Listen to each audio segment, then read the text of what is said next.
Hello students, this is Surbhi Tiwari and you are watching your favorite educational channel Magnet Brains, जहां पर हैं एक से एक धुरंधर टीचर्स जो कि आपको आपके एग्जाम के लिए बहुत बेहतर बनाते हैं, क्योंकि टुगेदर वी कैन विन। तो चलिए इसी अच्छी बात से शुरुआत करते हैं।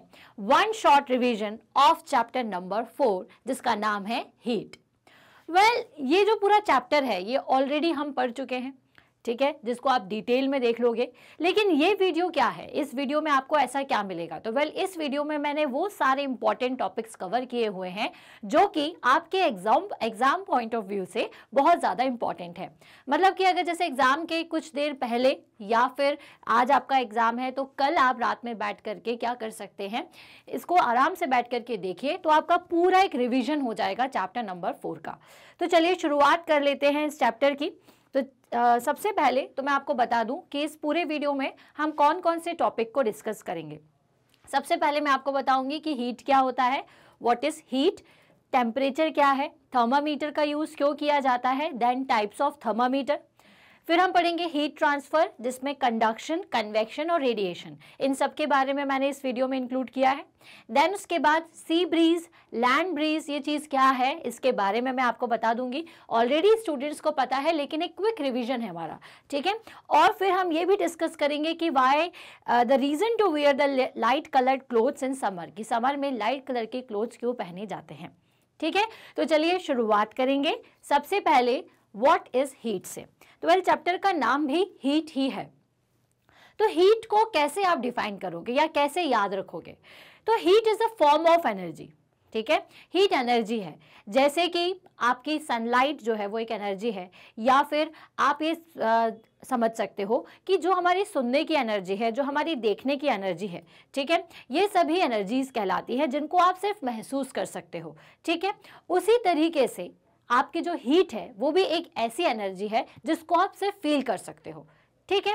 जैसे जब आप कुछ खाना खाते हो, ओके, तो उसके बाद आपको एनर्जी फील होने लग जाती है। आप क्या उसको देख सकते हो? नहीं, ना ही छू करके देख सकते हो, सिर्फ आप उसको महसूस कर सकते हो। तो हीट भी एक इस तरीके का फॉर्म ऑफ एनर्जी है जिसके कारण आप वार्मथ को महसूस करते हो, ठीक है। वार्मथ मतलब आपको थोड़ा सा गर्माहट फील होती है। तो heat is the form of energy due to which we can feel warmth.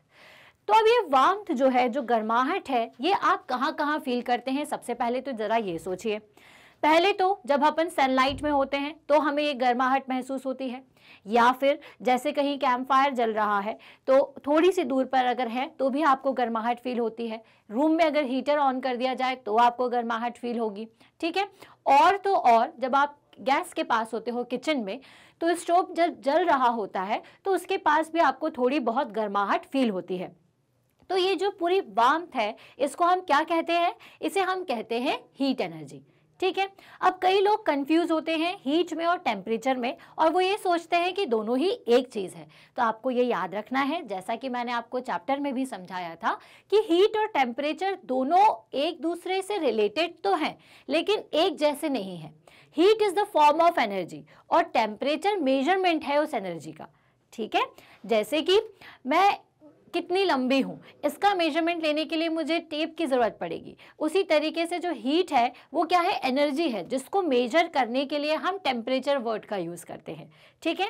Temperature क्या होता है ये तो हम आगे डिस्कस करेंगे ही। तो हीट समझ में आया? तो हीट एक तरीके की एनर्जी है जिसकी वजह से हमें गर्माहट फील होती है या वार्मथ महसूस होती है, ठीक है। Heat energy that is transferred from one body to another as the result of a difference in temperature, ठीक है। अब पहला पॉइंट तो आप याद रखेंगे। अब दूसरा पॉइंट क्या कहना चाह रही हूं मैं, इसको जरा समझिए। पहला पॉइंट याद रहेगा ना कि heat is the form of energy. Then क्या बोल रहे हैं कि heat energy that is transferred from one body to another, ठीक है, as the result of a difference in temperature. इसका क्या मतलब है? हीट एनर्जी जो है वो एक बॉडी से दूसरी बॉडी में ट्रांसफर होती है, क्लियर। कोई भी एनर्जी हो वो एक जगह से दूसरी जगह ट्रांसफर होती ही है, तो ऑब्वियस सी बात है। तो हीट एनर्जी को स्पेशली हम क्यों समझ रहे हैं? तो हीट एनर्जी तभी ट्रांसफर होती है जब दो बॉडीज का जो टेम्परेचर है उसमें डिफरेंस हो। ये क्या है? तो चलिए इस चीज़ को समझ लेते हैं। तो हीट ट्रांसफ़र कब होगी? एक बॉडी से दूसरी बॉडी पे। तो मान लीजिए कि मैंने एक गरम पतीला रखा हुआ है, ठीक है, और उसके पास एक ठंडी स्पून मैंने रख दी, ठीक है। अब अगर आपने उससे बिल्कुल सटा करके बिल्कुल उसकी सरफेस से इस तरह से बिल्कुल उसको ज्वाइन करके रखा हुआ है, तो थोड़ी देर बाद आप क्या देखोगे कि जो स्पून है वो भी गर्म होना शुरू हो जाती है। तो इसका मतलब क्या हो रहा है, वहां पे यहाँ पे हो रही है हीट एनर्जी ट्रांसफर, ठीक है। अब मान लीजिए कि दो इस तरह से बीकर्स हैं, एक में पानी भरा हुआ है और एक और बीकर है जिसमें भी पानी भरा हुआ है, ठीक है। अब यहाँ पे टेम्परेचर ज्यादा है, ए का टेम्परेचर ज्यादा है एज कंपेयर टू बी, ठीक है। तो यहाँ पे अगर इन दोनों को ज्वाइन करके रख दिया जाए तो ये जो हीट है वो इस पर तब तक ट्रांसफर होती जाएगी जब तक कि दोनों की हीट बराबर ना हो जाए या फिर दोनों का टेम्परेचर बराबर ना हो जाए, तब तक ये हीट इसमें ट्रांसफर होती रहेगी। तो हीट जो है वो एक बॉडी से दूसरी बॉडी में ट्रांसफर होती है जब तक कि उनके बीच में टेम्परेचर डिफरेंस हो, ठीक है। जैसे कि आप ग्लास का दूध लेते हैं तो ग्लास के दूध का टेम्परेचर ज्यादा होता है जब आप गर्म दूध लेते हैं। अब आपने उसमें रख दी स्पून, अगर आप स्पून को उसमें डाल करके रख दोगे तो थोड़े टाइम बाद आप क्या महसूस करते हो कि स्पून भी गर्म हो चुकी है। तो ये हीट कब तक ट्रांसफर होती रहेगी, जब तक कि ग्लास के अंदर जो लिक्विड है उसका टेम्परेचर और जो आपके स्पून का टेम्परेचर है वो बराबर ना हो जाए। तो हीट जो है वो एक बॉडी से दूसरी बॉडी तक ट्रांसफर करती है जब तक कि दोनों बॉडीज के बीच में टेम्परेचर डिफरेंस हो, या आप ऐसा भी कह सकते हो कि हाई टेम्परेचर से लो टेम्परेचर पर हीट ट्रांसफर करती है, ठीक है। हीट एनर्जी जो है ट्रांसफर करती है। ये क्यों ट्रांसफर होती है, ताकि दोनों ही बॉडी का टेम्परेचर बराबर हो जाए। अब अगर मैं ये बोलूं कि जब ए और बी का टेम्परेचर बिल्कुल बराबर हो जाएगा तो इन दोनों के बीच में फिर कोई भी ट्रांसफर नहीं होगा। मतलब हीट का एक बार ट्रांसफर कब तक होता है, जब तक होता है जब तक कि दोनों बॉडीज का टेम्परेचर बिल्कुल एग्जैक्ट बराबर ना हो जाए, ठीक है। तो ये हीट का सेकेंड पॉइंट याद रखेंगे कि heat energy is transferred from one body to another till then the difference is maintain between them. या आप अपने शब्दों में कुछ भी लिख सकते हैं कि हीट एनर्जी एक बॉडी से दूसरी बॉडी तक तब तक ट्रांसफर होती है जब तक कि उनके दोनों के बीच के टेम्परेचर डिफरेंस कम ना हो जाए, या ये भी बोल सकते हो आप कि जब तक कि उनके बीच का जो डिफरेंस है, ठीक है, वो बना रहता है तब तक जो हीट है वो एक जगह से दूसरी जगह ट्रांसफर होती रहेगी, ठीक है। If two bodies at different temperatures are brought together energy is transferred. जैसा कि नेक्स्ट पॉइंट में हमने लिखा ही है कि अगर दो बॉडी अलग अलग टेम्परेचर की है तो उन दोनों के बीच में हीट का ट्रांसफर होता रहेगा। Energy is transferred, that is heat flows from the hotter body to the colder, ठीक है। एनर्जी हमेशा हीट एनर्जी की अगर बात करें तो वो हॉट एनर्जी से कोल्ड एनर्जी की तरफ ही जाएगी। जैसा मैंने आपको पुराने कुछ चैप्टर्स में जब हीट एनर्जी को समझ रहे थे वहां मैंने एक एग्जांपल से समझाया था, इस पॉइंट को आप वैसे भी समझ सकते हैं। मान लीजिए कि एक बड़ा पानी का टैंक है, ठीक है, जिसमें पानी यहाँ तक भरा हुआ है। ये मैं समझा रही हूँ कि कैसे हीट फ्लो होता है हॉट बॉडी से लो बॉडी पर, मतलब हॉट टेम्परेचर से थोड़े से लो टेम्परेचर पर, हाई से लो। अब ये एक और टैंक है जो कि थोड़ा सा हाफ फिल्ड है। अब ये यहाँ पर अगर मैं बीच में एक पाइप को कनेक्ट कर दूं, ठीक है, ये ज्यादा भरा हुआ टैंक है और ये कम भरा हुआ टैंक है।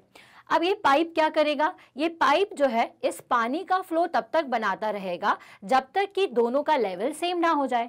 ऐसा ही होता है ना, अगर दो टैंक रखे हुए हैं जिसमें एक में ज्यादा पानी है, मैंने बीच में पाइप लगा दिया तो पाइप कब तक पानी बहाता रहेगा, जब तक कि दोनों का लेवल बराबर ना हो जाए। तो उसी तरीके से ये जो हीट एनर्जी है वो तब तक बहती रहती है जब तक कि दोनों ही बॉडीज का टेम्परेचर जो है वो बराबर नहीं हो जाए। यहाँ पर आप पानी के फ्लो को हीट ट्रांसफर समझ सकते हो और जो बचा भरा हुआ पानी है उसको आप समझ सकते हो क्वांटिटी ऑफ टेम्परेचर, ठीक है। दोनों का टेम्परेचर अगर बराबर रहेगा तो फिर हीट एनर्जी फ्लो नहीं करेगी, ठीक है। अब जरूरी नहीं कि ऑब्जेक्ट का शेप और साइज बराबर हो, हीट एनर्जी को शेप साइज से मतलब नहीं होता, ठीक है। हीट एनर्जी का मतलब क्या होता है कि भाई एक जगह से उसको दूसरी जगह तब तक बहते रहना है जब तक कि उसका टेम्परेचर भी बिल्कुल एग्जैक्ट सेम ना हो जाए। क्लियर हो गया। चलिए, तो भाई इस पूरे चैप्टर में आपको यही चीज पढ़नी है कि पहली चीज तो हीट क्या होती है। तो हीट अपन समझ गए कि फॉर्म ऑफ एनर्जी, ये हीट एक एनर्जी है जिसको हम फील कर सकते हैं। कैसे फील करते हैं, जब हमें गर्माहट या वार्मथ महसूस होती है, इसका मतलब वहां हीट एनर्जी है। क्लियर। हीट के जो मेजरमेंट होता है वो हम करते हैं टेम्परेचर से। कितना टेम्परेचर है उससे समझ में आ जाएगा कि हीट की क्वांटिटी क्या है, ठीक है। अब इसके बाद हम आपको बताएंगे कि हीट जो है वो ट्रांसफर कैसे होती है। अब ये तो हम समझ गए, हॉट ऑब्जेक्ट से कोल्ड ऑब्जेक्ट की तरफ हीट ट्रांसफर होती है, मतलब गर्म जगह से ठंडी जगह पर। लेकिन अब इसके ट्रांसफर होने के आपके जो तीनों स्टेट्स हैं, स्टेट्स की बात करें तो लिक्विड, सॉलिड और गैस, इन तीनों में जो हीट ट्रांसफर है वो थोड़ा अलग तरीके से होता है, जिसको हम कंडक्शन, कन्वेक्शन और रेडिएशन कहते हैं। तो ये चीज़ क्या है, इसके बारे में हम आगे डिस्कस करेंगे। अब हम आ जाते हैं किसके ऊपर, टेम्परेचर के ऊपर। जैसा मैंने कहा कि अगर आपको ये पता करना है कि किसी चीज़ में कितना हीट है, ठीक है, या आपको ये पता करना है कि हॉटनेस कितनी है और कोल्डनेस कितनी है, तो फिर हम यूज़ करते हैं टेम्परेचर का। तो चलिए नेक्स्ट आपका जो टॉपिक आपको इस सब चैप्टर का पढ़ना है वो है टेम्परेचर। तो टेम्परेचर क्या होता है, measurement of hotness and coldness of a body. किसी भी बॉडी का ये मेजरमेंट करना कि वो कितनी गर्म है या कितनी ठंडी है, वो कहलाता है टेम्परेचर। ठीक है, अ मेजरमेंट ऑफ हॉटनेस और coldness of a object that can be relied upon is known as temperature. ठीक है, किसी भी बॉडी की का ये पता करना कि भाई वो कितनी ज़्यादा गर्म है या कितनी ज़्यादा ठंडी है। ठीक है, हम जैसे छू करके बता सकते हैं कि हाँ कोई चीज़ गर्म है या कोई ठंडी है, या ये बता सकते हैं कि बहुत गर्म है या बहुत ठंडी है। लेकिन एग्जैक्ट हमें क्या पता करना होता है, क्वांटिटी। तो वो एग्जैक्ट क्वांटिटी क्या कहलाती है, टेम्परेचर कहलाती है। अब इस टेम्परेचर को भी मेजर करने के लिए फिर हम थर्मामीटर का यूज़ करते हैं, तो अब वो हम आगे पढ़ेंगे क्योंकि हमें एग्जैक्ट वैल्यू चाहिए है। ठीक है, तो टेम्परेचर चलिए वो क्वांटिटी हो गई, जैसे लेंथ अपनी क्वांटिटी है आपकी लंबाई को मेजरमेंट करने के लिए, उसी तरीके से यहाँ पर मतलब जैसे सेंटीमीटर, मीटर का यूज़ करते हैं, उसी तरीके से यहाँ पर हम टेम्परेचर का यूज़ करेंगे। टेम्परेचर को अब किससे मेजर करते हैं, जैसे लेंथ को मेजर करने के लिए मैंने बताया सेंटीमीटर और मीटर का यूज़ करते हैं, उसी तरीके से टेम्परेचर को मेजर करने के लिए किस चीज़ का यूज़ किया जाता है, तो सबसे पहले हम वो डिस्कस कर लेंगे। ठीक है, so it can be measured using the 3 different units. अब ये जो टेम्परेचर है जनरली आपने किस में सुना होगा, डिग्री सेल्सियस में। ठीक है, टेम्परेचर की यूनिट्स फ़ारेनहाइट और केल्विन भी होती है, लेकिन हम इंडिया में जनरली डिग्री सेल्सियस का ही यूज़ करते हैं। It is denoted as degree Celsius. इसको कैसे रिप्रेजेंट किया जाता है, ये आपको डिग्री दिखेगी और यहाँ पे सेल्सियस का साइन दिखेगा। ठीक है, and read as degree Celsius और सेल्सियस। इसको डिग्री सेल्सियस या सेल्सियस नॉर्मली भी कहते हैं। Okay, for instant 20 degree Celsius will be read as 20 degree Celsius. जैसे यहाँ पे 20 ये लिखा हुआ है तो इसको आप रीड कैसे करोगे, 20 डिग्री सेल्सियस। ठीक है, इसी तरीके से दूसरी यूनिट कौन सी होती है जिसकी मदद से आप टेम्परेचर को मेजर कर सकते हो, फ़ारेनहाइट। तो इसमें भी हम क्या लगाते हैं, डिग्री फ़ारेनहाइट। तो it is denoted as degree Fahrenheit. ये क्या होता है, डिग्री, और ये एफ क्या रिप्रेजेंट करता है, फ़ारेनहाइट को। Clear, so and read as degree Fahrenheit. और इसको कैसे रीड करोगे, डिग्री है फ़ारेनहाइट। अगर कहीं पर लिखा हुआ है 25 और ये सिंबल लगा हुआ है तो आप इसे कैसे रीड करोगे, आप इसे रीड करोगे 25 डिग्री फ़ारेनहाइट। ठीक है, अब केल्विन जो है उसमें हम डिग्री वर्ड का यूज़ नहीं करते क्योंकि ये एब्सोल्यूट वैल्यू होती है। ठीक है, सो इसीलिए केल्विन अगर के लिखा हुआ है तो हम उसमें डिग्री वर्ड नहीं यूज करेंगे, और के का मतलब क्या होगा, Kelvin. It is denoted as K. For instance 100 K will be read as 100 Kelvin. इसको कैसे पढ़ोगे आप, 100 केल्विन। तो भाई देखा आपने, टेम्परेचर को मेजर करने के लिए जैसे अपने लेंथ को मेजर करने के लिए हम मीटर, किलोमीटर, सेंटीमीटर इन सब का यूज करते हैं, मीटर का यूज करते हैं। इसी तरीके से टेम्परेचर को मेजर करने के लिए हम डिग्री सेल्सियस, फ़ारेनहाइट या केल्विन यूज़ करते हैं। इंडिया में जो टेम्परेचर है वो डिग्री सेल्सियस में यूज़ किया जाता है। ठीक है, चलो, तो ये कहानी तो हमें समझ में आ गई कि भाई जो अगर हमें ये पता करना है कि किसी बॉडी के अंदर कितना हीट डेवलप हो रहा है तो हम उसको बोलते हैं टेम्परेचर। मेजरमेंट ऑफ हॉटनेस या कोल्डनेस को हम कहते हैं टेम्परेचर, और टेम्परेचर को जिस यूनिट से मेजर किया जाता है वो है डिग्री सेल्सियस या फिर ये दोनों। ठीक है, अब बारी आती है कि अगर मुझे टेम्परेचर मेजर करना है तो टेम्परेचर मेजर कैसे करोगे। जैसे आपने छू करके किसी चीज़ को देखा तो आप समझ जाओगे कि हाँ ये चीज़ थोड़ी सी गर्म है, लेकिन अगर मैं बोलूँ कि कितनी गर्म है, उसका कितना टेम्परेचर है, तो क्या आप बता पाओगे, नहीं बता पाओगे। आप बस ये बता सकते हो 2-3 चीज़ों में डिफरेंस कि हाँ ये थोड़ी गर्म है, ये थोड़ी सी इससे कम गर्म है, ये सबसे ज़्यादा गर्म है। लेकिन हम एग्जैक्ट वैल्यू नहीं बता सकते। तो फिर टेम्परेचर को किससे मेजर किया जाता है? तो इसके लिए हम यूज़ करते हैं डिवाइस जिसको बोला जाता है थर्मामीटर। थर्मामीटर के आप बहुत बार यूज़ किए होंगे, भगवान करे ज़्यादा यूज़ करने की ज़रूरत ना पड़े, क्योंकि थर्मामीटर कब यूज़ करते हैं आप? जब आपको फीवर आता है, ठीक है। तो वेल थर्मामीटर जो है एक ऐसा डिवाइस है जिसकी मदद से हम टेम्परेचर को मेजर करते हैं। जो सबसे कॉमन थर्मामीटर हमने यूज़ किया हुआ है, जो आप यूज़ करते हैं, वो होता है क्लिनिकल थर्मामीटर, ठीक है। तो well thermometer is a device used to measure the temperature of body. It can be used to measure the temperature of the body during the fever. It can also be used to measure the atmospheric temperature and temperature during the chemical reaction. तो basically ये जो thermometer है वो आपके body temperature को तो major करता ही करता है, साथ ही साथ एटमॉस्फेरिक टेम्परेचर। एटमॉस्फेरिक टेम्परेचर का मतलब क्या होता है? हमारे एटमॉस्फेयर का, हमारे आज के दिन का क्या टेम्परेचर था एटमॉस्फेयर में, इसे भी थर्मामीटर से पता किया जा सकता है। साथ ही साथ अगर जैसे हमने लेबोरेटरी में कोई केमिकल पर काम कर रहे हैं, या अगर गैस पे अपन कुछ उबाल रहे हैं, बॉईल कर रहे हैं, और हम चाहते हैं कि हमें उसका टेम्परेचर पता चल जाए, ठीक है, या कोई भी लिक्विड सॉल्यूशन रखा हुआ है, लिक्विड है, जिसको पता करना है कि कितना गर्म है, तो ये सारी चीज़ें किससे पता करते हैं हम? थर्मामीटर की हेल्प से।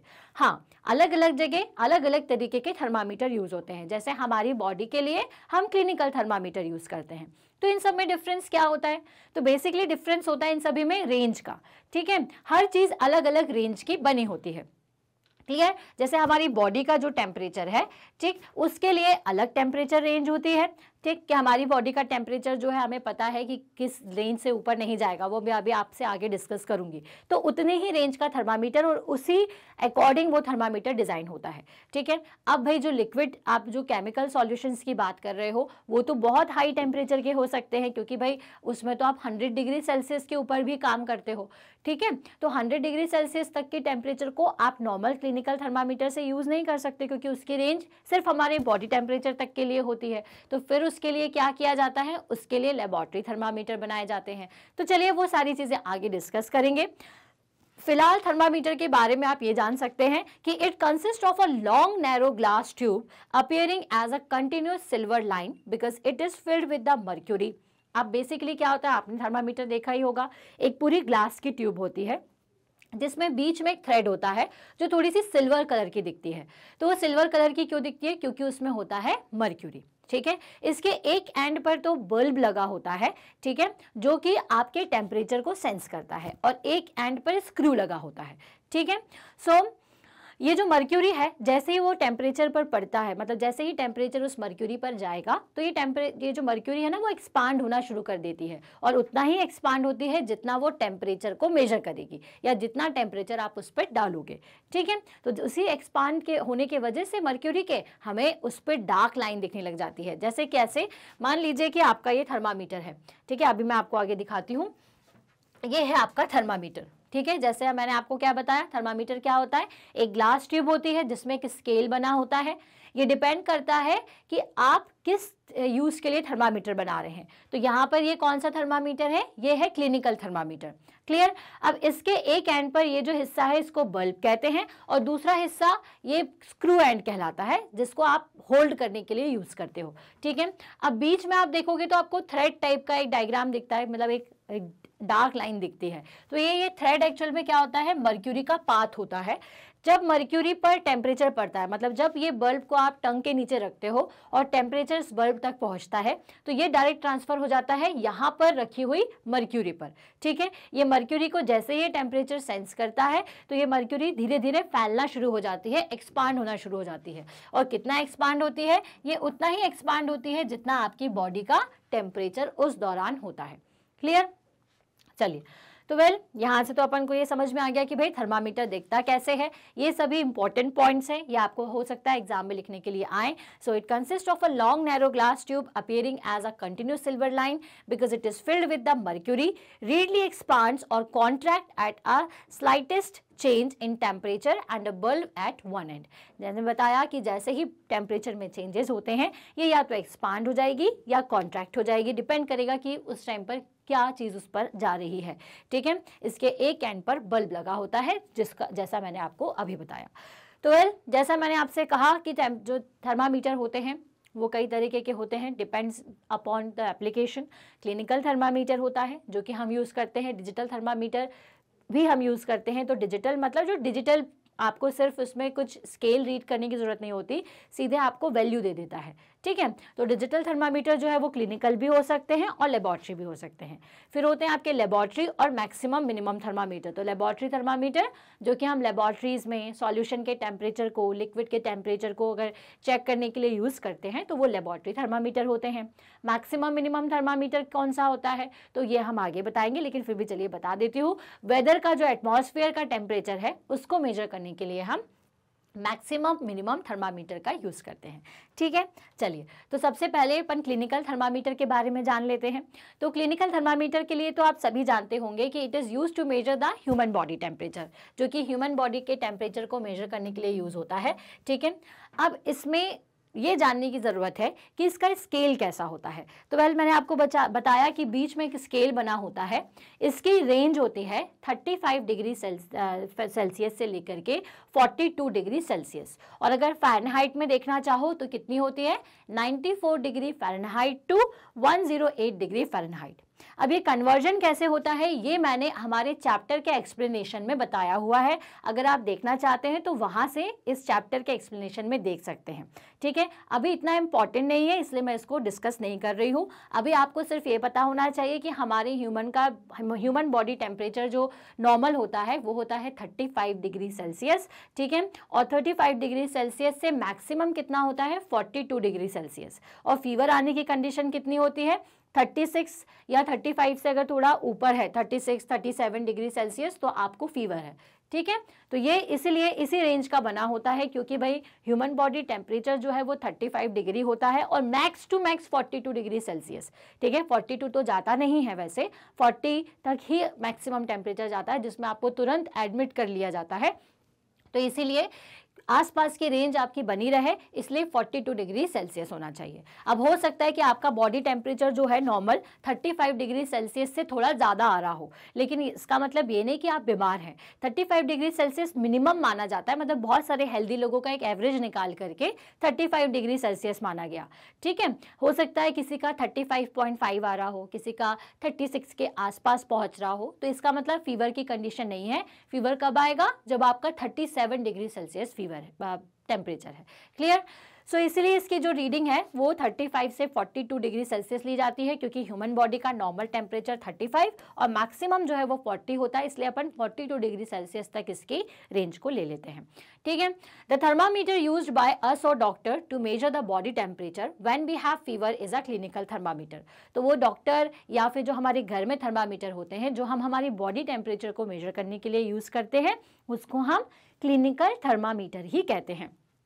The scale used to measure the temperature is known as Celsius scale denoted by degree Celsius और Fahrenheit scale denoted by degree Fahrenheit। इसमें जो स्केल बना होता है वो डिग्री सेल्सियस का स्केल होता है जिसमें सारी वैल्यू आपको डिग्री सेल्सियस में मिलेगी। अगर डिग्री फ़ारेनहाइट लिखा हुआ है दैट मीन्स कि वो डिग्री फ़ारेनहाइट का स्केल है, ठीक है। जैसे कि आपका स्केल जो होता है नॉर्मल आप जो यूज़ करते हो वो सेंटीमीटर स्केल है क्योंकि उसमें किसका स्केल बना हुआ है, सेंटीमीटर का। उसी तरीके से थर्मामीटर में डिग्री सेल्सियस का स्केल बना होता है, okay, so it reaches the temperature from 35 degree Celsius to 42 degree Celsius or from 94 degree Fahrenheit to 108 degree Fahrenheit, okay। It consists of a, अब अगर इसके स्ट्रक्चर की बात करें तो हम ऑलरेडी डिस्कस कर चुके हैं, लेकिन कैसे आप लिखना चाहते हो तो कैसे लिखेंगे। It consist of a long cylinder and a uniform glass tube. एक यूनिफॉर्म ग्लास ट्यूब होती है इस तरह की, ठीक है, with a bulb at one end containing the mercury. इसके एक साइड पर ये बल्ब लगा होता है जिसके अंदर क्या होती है, मर्क्यूरी, जिसके पास में मर्क्यूरी होती है बेसिकली, ठीक है। There is a small shining thread of mercury outside the bulb. अब इस बल्ब के बाहर आपको एक थ्रेड दिखाई देता है जो कि सिल्वर कलर का चमकता है। वो सिल्वर कलर का क्यों चमकता है, क्योंकि वहीं पर मर्क्यूरी होती है। क्या याद रखेंगे, इसमें एक लॉन्ग सी ट्यूब होती है जो कि कैसी होती है, सिलेंडर और यूनिफॉर्म ग्लास ट्यूब होती है, ठीक है। इसके एक एंड पर बल्ब लगा होता है और इसके पास मर्क्यूरी होती है, इसलिए बल्ब के पास का जो थ्रेड होता है वो सिल्वर कलर का चमकता है या सिल्वर कलर का शाइन करता है, ठीक। There is a kink near the bulb which prevents the mercury level from falling on its own. अब यहाँ पर एक किंक होता है, ठीक है, आप देखोगे अगर कभी इसका स्ट्रक्चर तो एक अलग सा ही आपको रेड कलर का कुछ एक किंक जिसको बोलते हैं वो दिख जाएगा। ये क्या करता है, मर्क्यूरी को ऑटोमेटिकली नहीं फॉल होने देता, मतलब कि आसपास का टेम्परेचर ये ऑटोमेटिकली ना मेजर कर ले, इसलिए वो उसको होल्ड करके रखता है। ये किंक तभी मर्क्यूरी को पास होने देगा जब बल्ब के ऊपर टेम्परेचर जाएगा, ठीक है। इसलिए जब आप टंग पर इसको रखते हो, टंग के नीचे जब आप इसको इंसर्ट करते हो, तभी ये किंक अलाउ करता है मर्क्यूरी को कि वो एक्सपांड करे। क्लियर। तो चलिए इसके बारे में तो जान गए कि इसमें क्या होता है, एक कंटिन्यूस ग्लास ट्यूब होती है जिसके बीच में एक स्केल होता है जो कि 30 डिग्री सेल्सियस का होता है, इसमें किंक होता है, इसमें एक बल्ब होता है और बल्ब के पास जो चमकीला या शाइनी सिल्वर थ्रेड होता है वो मर्क्यूरी के लिए ही होता है या मर्क्यूरी होता है, ठीक है। मर्क्यूरी एक्सपांड होकर के हमें बता देती है कि आपकी बॉडी का टेम्परेचर कितना है, ठीक है। यहाँ पर 37 क्यों मार्क है, क्योंकि इस टेम्परेचर पर आपको फीवर होने की कंडीशन होती है, ठीक है। चलिए, सो थर्मामीटर को यूज़ कैसे करें, ये भी क्वेश्चन पूछा जा सकता है। थर्मामीटर को यूज़ करने के लिए सबसे पहले तो आपको उसको किसी सॉल्यूशन में डिप कर देना चाहिए। किसी सॉल्यूशन मतलब एंटीसेप्टिक सॉल्यूशन में आपको इसको डाल देना चाहिए, ठीक है। तो एंटीसेप्टिक सॉल्यूशन में इसको आपको डाल देना चाहिए ताकि इसमें जो भी जर्म्स ऊपर के लगे हुए एटमॉस्फेयर के वो सब अच्छे से साफ हो जाए। या तो अगर आपके पास एंटीसेप्टिक सॉल्यूशन नहीं है तो आप क्या कर सकते हो, उस केस में साफ पानी से भी थर्मामीटर को धो सकते हो। थर्मामीटर को पहली चीज़ तो आपको कभी भी जहाँ पर बल्ब है ना इसका, वहाँ से नहीं पकड़ना चाहिए। क्यों नहीं पकड़ना चाहिए, ये क्वेश्चन भी पूछा जा सकता है। तो इसलिए नहीं पकड़ना चाहिए क्योंकि आपका फिंगर में भी क्या होगा, आपकी बॉडी का टेम्परेचर पता चल जाएगा। अगर आपने उसको यहाँ से पकड़ा तो मर्क्यूरी ऑलरेडी एक्सपांड हो जाएगी, फिर आप क्या करोगे, फिर उसको मुंह के अंदर डालोगे तो वो और ज़्यादा हो जाएगी। तो आपको 40 डिग्री मान लीजिए कि आपको नॉर्मल टेम्परेचर है, लेकिन उस केस में आपको ज़्यादा पता चलने लग जाएगा क्योंकि ऑलरेडी एक्सपांड हो गई थी और आपने उसको टंग के नीचे अंदर रख दिया तो और ज़्यादा एक्सपांड हो जाएगी, ठीक है। तो इसलिए कभी भी उसको बल्ब से नहीं आपको पकड़ना है, आपको हमेशा उसको उसके स्क्रू साइड से पकड़ना है। और स्क्रू साइड से पकड़ने के बाद उसको इस तरह से आपको 2-3 बार झटका देना होता है, मतलब उसको इस तरह से आपको प्रेस करना होता है ताकि क्या हो सके, ताकि जो मर्क्यूरी है वो अपने लेवल पर आ जाए, नॉर्मल टेम्परेचर से नीचे रहे, ठीक है।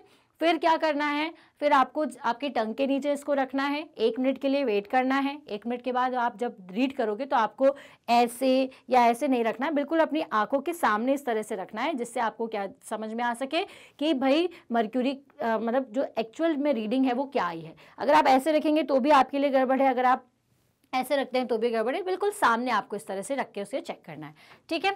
तो कुछ ज़रूरी पॉइंट्स यहाँ लिखे हुए हैं, चलिए बता देते हैं। Wash the thermometer properly with the antiseptic solution, hold it definitely and give a few jerk, उसको जर्क देना है, which will bring the level of mercury down below 35 degree Celsius, ताकि जो मर्क्यूरी का लेवल है वो 35 डिग्री सेल्सियस से नीचे आ जाए। Place the bulb of thermometer under the tongue, tongue के नीचे आपको इसको बल्ब को रखना है। Wait for 1 minute, take the thermometer out and note the reading, keeping the level of mercury along the line of sight. Line of sight से इस तरह से आपको रखते हुए मर्क्यूरी के लेवल को चेक करना है और इस तरह से आप इसका यूज प्रॉपर तरीके से कर पाएंगे। ओके, सो ये सारे जरूरी पॉइंट याद करिए। This reading gives the exact body temperature, और यही रीडिंग से आपको क्या मिल जाएगा, आपका body temperature. It is necessary to state the temperature with its unit denoted by degree Celsius. कभी भी अगर आप टेम्परेचर को बोलें तो आपको डिग्री सेल्सियस जरूर बोलना है। आप ये नहीं बोलो कि हमारी बॉडी का टेम्परेचर 37 है या 35 है, तो इससे क्या समझ में आएगा क्या है 37। तो इसलिए ज़रूरी क्या है कि इसलिए ज़रूरी है कि आप डिग्री सेल्सियस को ज़रूर बोलें, ठीक है। It should be handled with care. On hitting against some hard object, it can break. देखिए, इसको बहुत अच्छे से संभाल के आपको यूज़ करना चाहिए, क्योंकि अगर आपने इसे ऐसे ही छोड़ दिया या ऐसे ही कहीं पे गिरा दिया तो ये ग्लास का बना होता है, तो टूट जाएगा, टूटेगा तो ब्रेक हो जाएगा, ख़राब हो जाएगा। और मर्क्यूरी थोड़ा सा सेंसिटिव मटेरियल होता है, इसलिए उसको हर जगह, थर्मामीटर को आपको अगर जैसे ख़राब भी हो गया तो हर जगह नहीं फेंकना चाहिए, ठीक है। चलिए, तो जैसे मैंने आपको बताया कि इसको हैंडल करने के लिए आपके क्लिनिकल थर्मामीटर को, जो आपके नॉर्मल क्लिनिकल थर्मामीटर होते हैं ग्लास ट्यूब के, बहुत ज़्यादा प्रिकॉशंस रखने पड़ते हैं, क्योंकि अगर नॉर्मली टूट गया तो फिर हमें चोट भी लग सकती है, किसी और को नुकसान हो सकता है, ठीक है, और अगर गिर गया तो ख़राब हो जाएगा, हम उसको यूज़ नहीं कर पाएंगे। तो इन सारी दिक्कतों को ध्यान में रखते हुए अब आने लगे हैं डिजिटल थर्मामीटर। तो डिजिटल थर्मामीटर में आपको कुछ नहीं करना है, किसी भी तरीके का स्केल रीड नहीं करना पड़ता है, डायरेक्ट ये क्या करते हैं, इसमें भी एक नीचे इस तरीके का बल्ब होता है, आप देख सकते हो, पीछे इसमें छोटी सी सेल लगती है, ठीक है, और यहाँ पर होती है रीसेट बटन, जिसको आप जैसे ही प्रेस करोगे तो ये नॉर्मल बॉडी टेम्परेचर का सेट हो जाता है। फिर उसके बाद जैसा इसका बल्ब है, इस बल्ब को आपको टंग के नीचे रखना होता है और आपको आपका बॉडी टेम्परेचर डायरेक्ट डिजिट्स में इस तरह से दिख जाता है, ठीक है।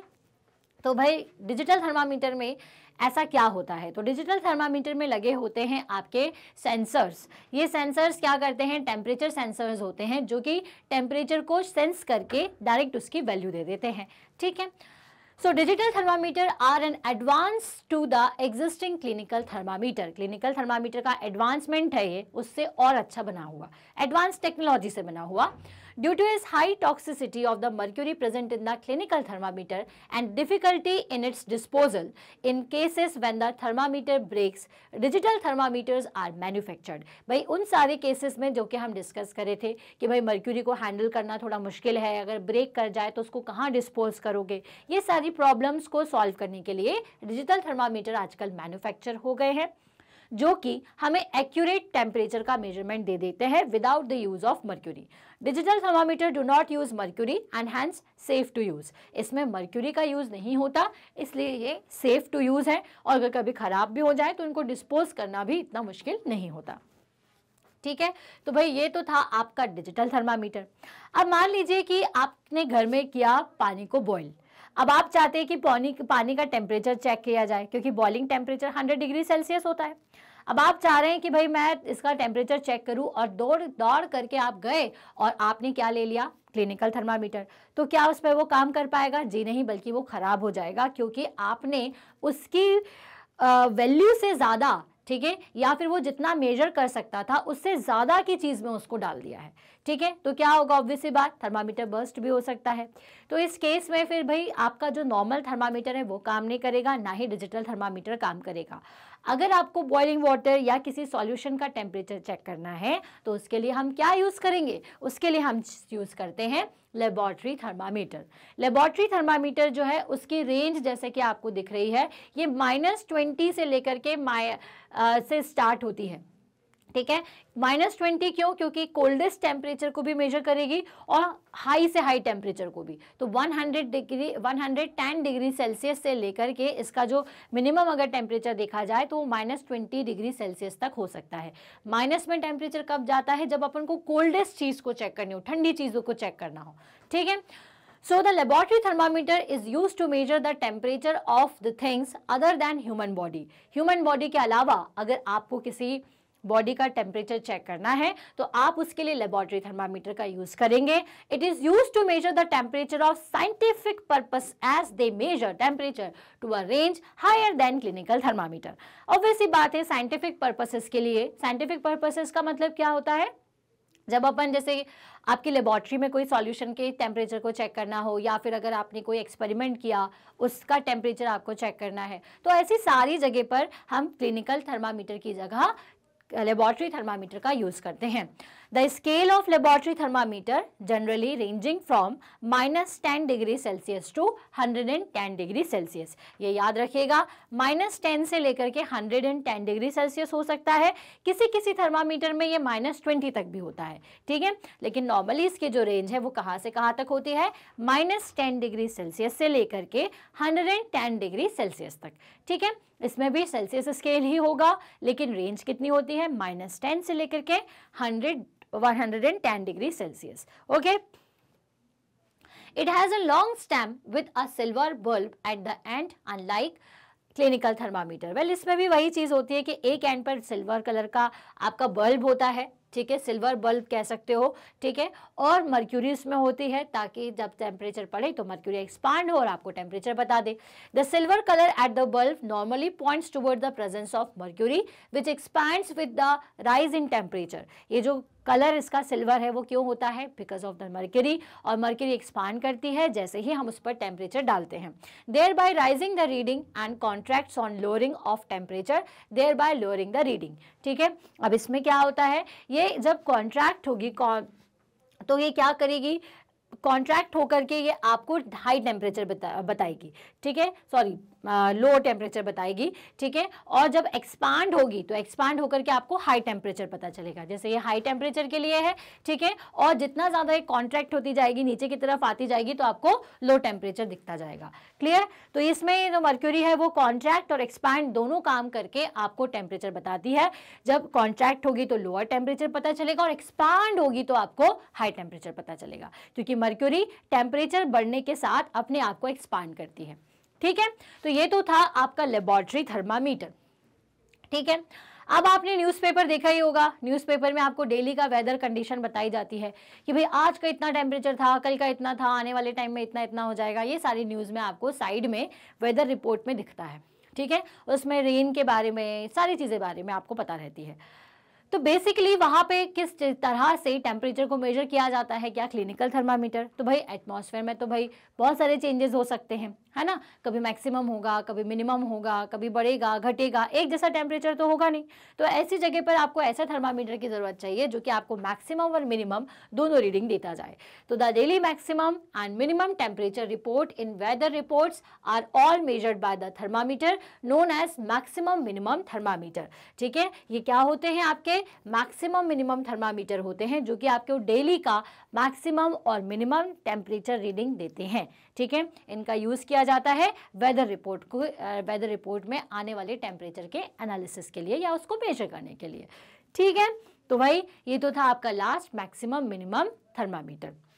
तो आई होप आपको समझ में आ गया होगा कि जो थर्मामीटर है वो कितने टाइप के होते हैं। तो याद रखिएगा, मैं जो नॉर्मली 4 टाइप के थर्मामीटर हैं, clinical thermometer, laboratory thermometer, digital thermometer और मैक्सिमम मिनिमम थर्मामीटर।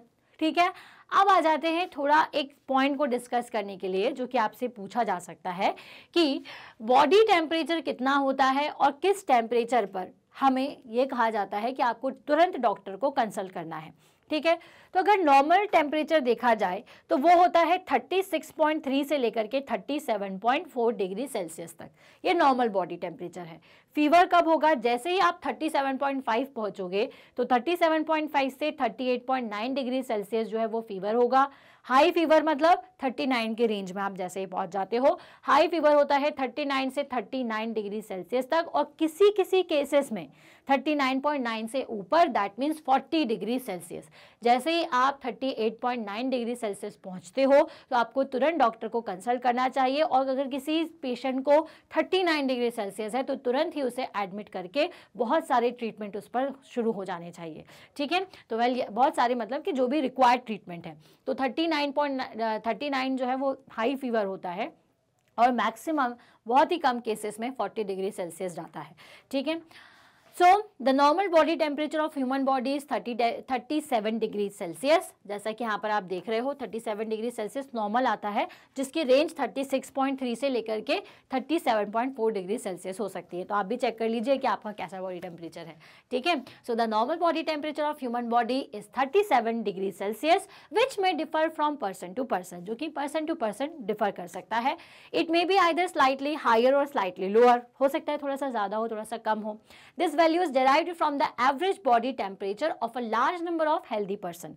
ये कैसे निकाले गए हैं? जैसे मैंने आपको बताया है कि बहुत सारे लोगों का टेम्परेचर लिया गया और उससे हमने निकाल लिया एवरेज बॉडी टेम्परेचर, जिससे हमें क्या पता चल गया कि एक्चुअल में ह्यूमन बॉडी टेम्परेचर की रेंज कहाँ से कहाँ होती है। क्लियर?